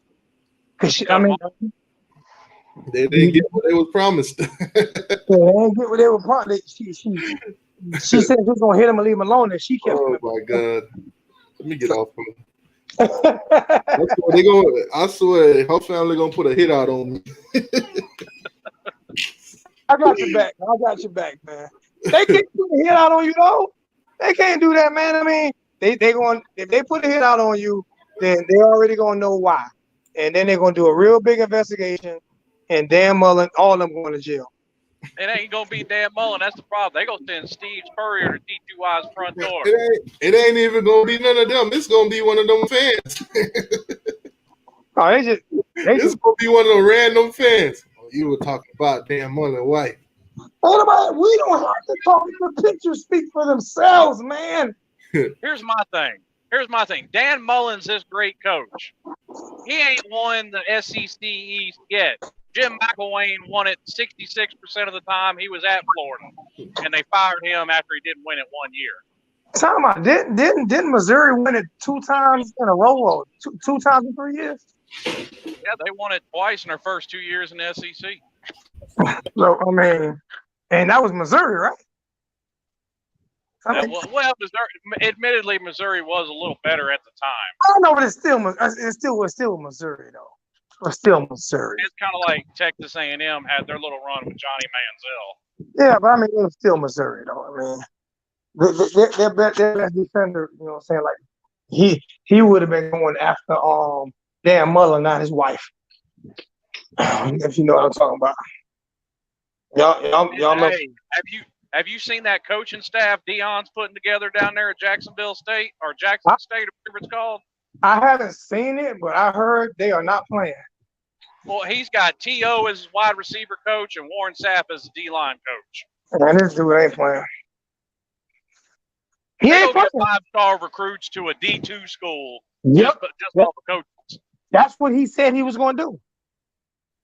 That's what he said he wanted to do. He said he wanted to get 4 or 5-star recruits to that school. Now here's the thing. Here's the thing, and only time's going to tell this, though. Just because you are an all-time great player, don't mean you can teach it. You know what, though? He has taught it. He coached high school football for like 10, 15 straight Well, years. he has, but has T.O. taught it? Has Warren Sapp taught it? Oh, yeah, you're right. You're right. You're right. Definitely. You're definitely right. Yeah. Hey, I mean, remember T.O.'s attitude. They're going to bring just as much talent in as Miss Mullen. I mean, do you want a whole wide receiving core of T.O.s coming into the NFL every year? No, but I would want him at Jackson State. I would definitely want him at Jackson State because it would definitely put up on one T.O. had enough drama for the whole NFL. I can't imagine a whole receiving core coming in the NFL every year. I think T.O. needed some Xanax, man. T.O. needs to smoke a blunt and chill out is what T.O. needed to do. Yeah, he was going through it. Well, T.O. been through a lot. I ain't going to necessarily say he was going through it. T.O. was full of himself just like Keyshawn was. T.O. thought a little too highly of himself. And, I mean, he ain't the only one. Johnson did it. Chad Ochocinco did it. Yeah. Who the hell changed the damn name to Ochocinco? What kind of dumbass shit is that? When you had that kind of money. I can find better shit to do with my money. I'm just saying, people like that, when they had, you asked me to do it when you had that kind of money. And you heard me say had, right? I don't know if he does or not. I ain't heard nothing from him. He ain't got it no more. He already filed bankruptcy. He ain't got it. But now, getting back to the Florida State game though, for real, man. And the Miami coaching staff, I truly believe that fans need to just calm down just a little bit. Hold your horses a little bit, man. Like give the coaching staff an opportunity to be a coaching staff. Like I say, if they were to fire Blake Baker, who would they replace him with? What coach would be confident? What top 15 coach would be confident enough to come to Miami and take a job knowing that you're firing a top 15, knowing that the fans want a top 15 coach fired? I want to know when you started sounding like me all of a sudden. Oh no, I'm not. No, listen. No, this is to me. Right is right, wrong is wrong. Like I've been preaching the same thing for like 4 or 5 years. Like I say though, but like I say, if he was a 100th coach, I could understand what they're saying. I'm not saying I would agree, but I could definitely understand it. He's a top 15 coach, man, and people complain about it like he can't, like he's not a coach like that at all. Like he stunk it up last year or something. Like for real. Like if you look at all the games we lost, it wasn't because teams really scored points on us. A couple teams, but not really a bunch. There was one shootout, and that was Virginia Tech. Virginia Tech, yeah. Oh, he gave up plays. Alabama give up plays even in their national championship years. Like serious. Bill Belichick, one of the best defensive coordinators ever, and every Super Bowl they have lost been on his defense. So I mean, people don't. These are just things I don't. Sometimes I get miffed about some of the things that a lot of the fans say when they talk about it, because like when you talk and complain, especially on social media today, and you do that much complaining about coaches that are doing good, not great, but doing very well, that hurts recruiting as well. Like it's okay to be. It's like, and the thing about it is, most people don't even have their own opinion on it. You know, most people just go off with every if this person says that person is bad, then it starts a chain reaction of everybody saying that this coach is bad. Not even looking at the game. It can be a flat out dominating defensive game, and somebody miss a play, and it's automatically Blake Baker fault. Automatic. Well, I mean, to go back to something you were talking about earlier on when you went live, you were talking about they need to get away from that striker and that 4-2-5. I didn't say that. I never said that. Well, I was listening to somebody. I thought it was you. Nah, I don't need more back to that 4-3. Get away from that 4-2-5. Oh no, I don't believe that because no, I don't think is there any defense in the country that runs a 4-3. I don't think you can. The offense has spread you out now. Yeah, but I mean, you could still run a 4-3 even against the spread offense.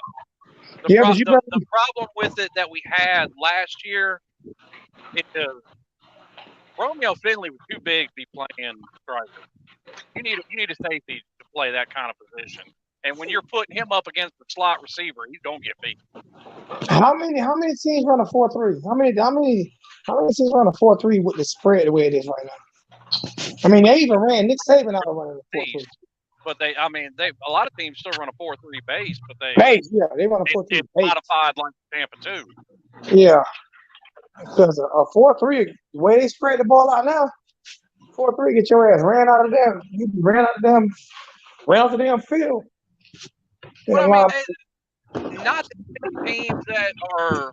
I mean, even look at us. How many times we running 4 or 5 guys? Most of the time it's bunched to one side, one to the other.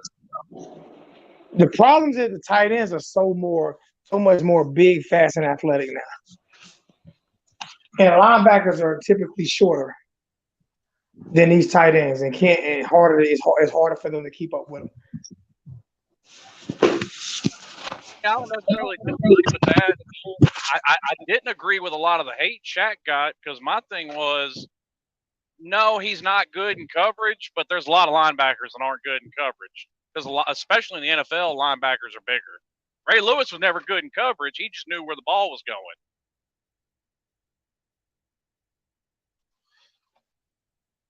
Oh, hell, they all left me. Well, I guess it's my show now. I'm going to take it over.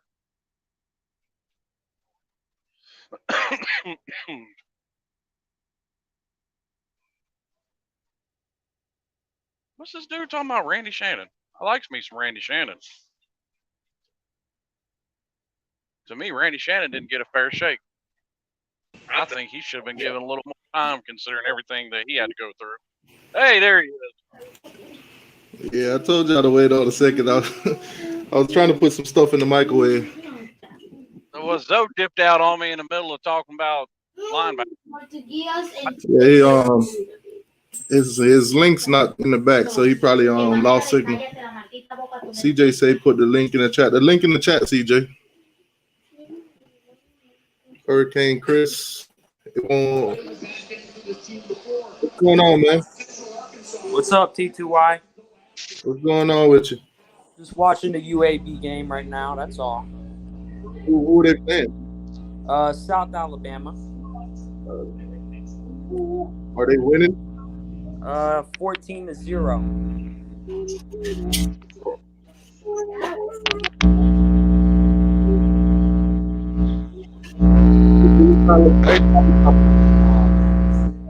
Somebody in the back room named Megan Mullen Lip. That's a troll. Hey T2, you can hear me? Yeah. You got that sound in the background? I think I'm gonna wrap the show up, man, because I gotta eat and then we gotta watch the Dolphin game. Let's get these kids ready to go to sleep. All right, boss man. Well, I appreciate you having it out. Chris, what you was trying to talk about though? So you just came in. Well, from what I see, we played a really good defense.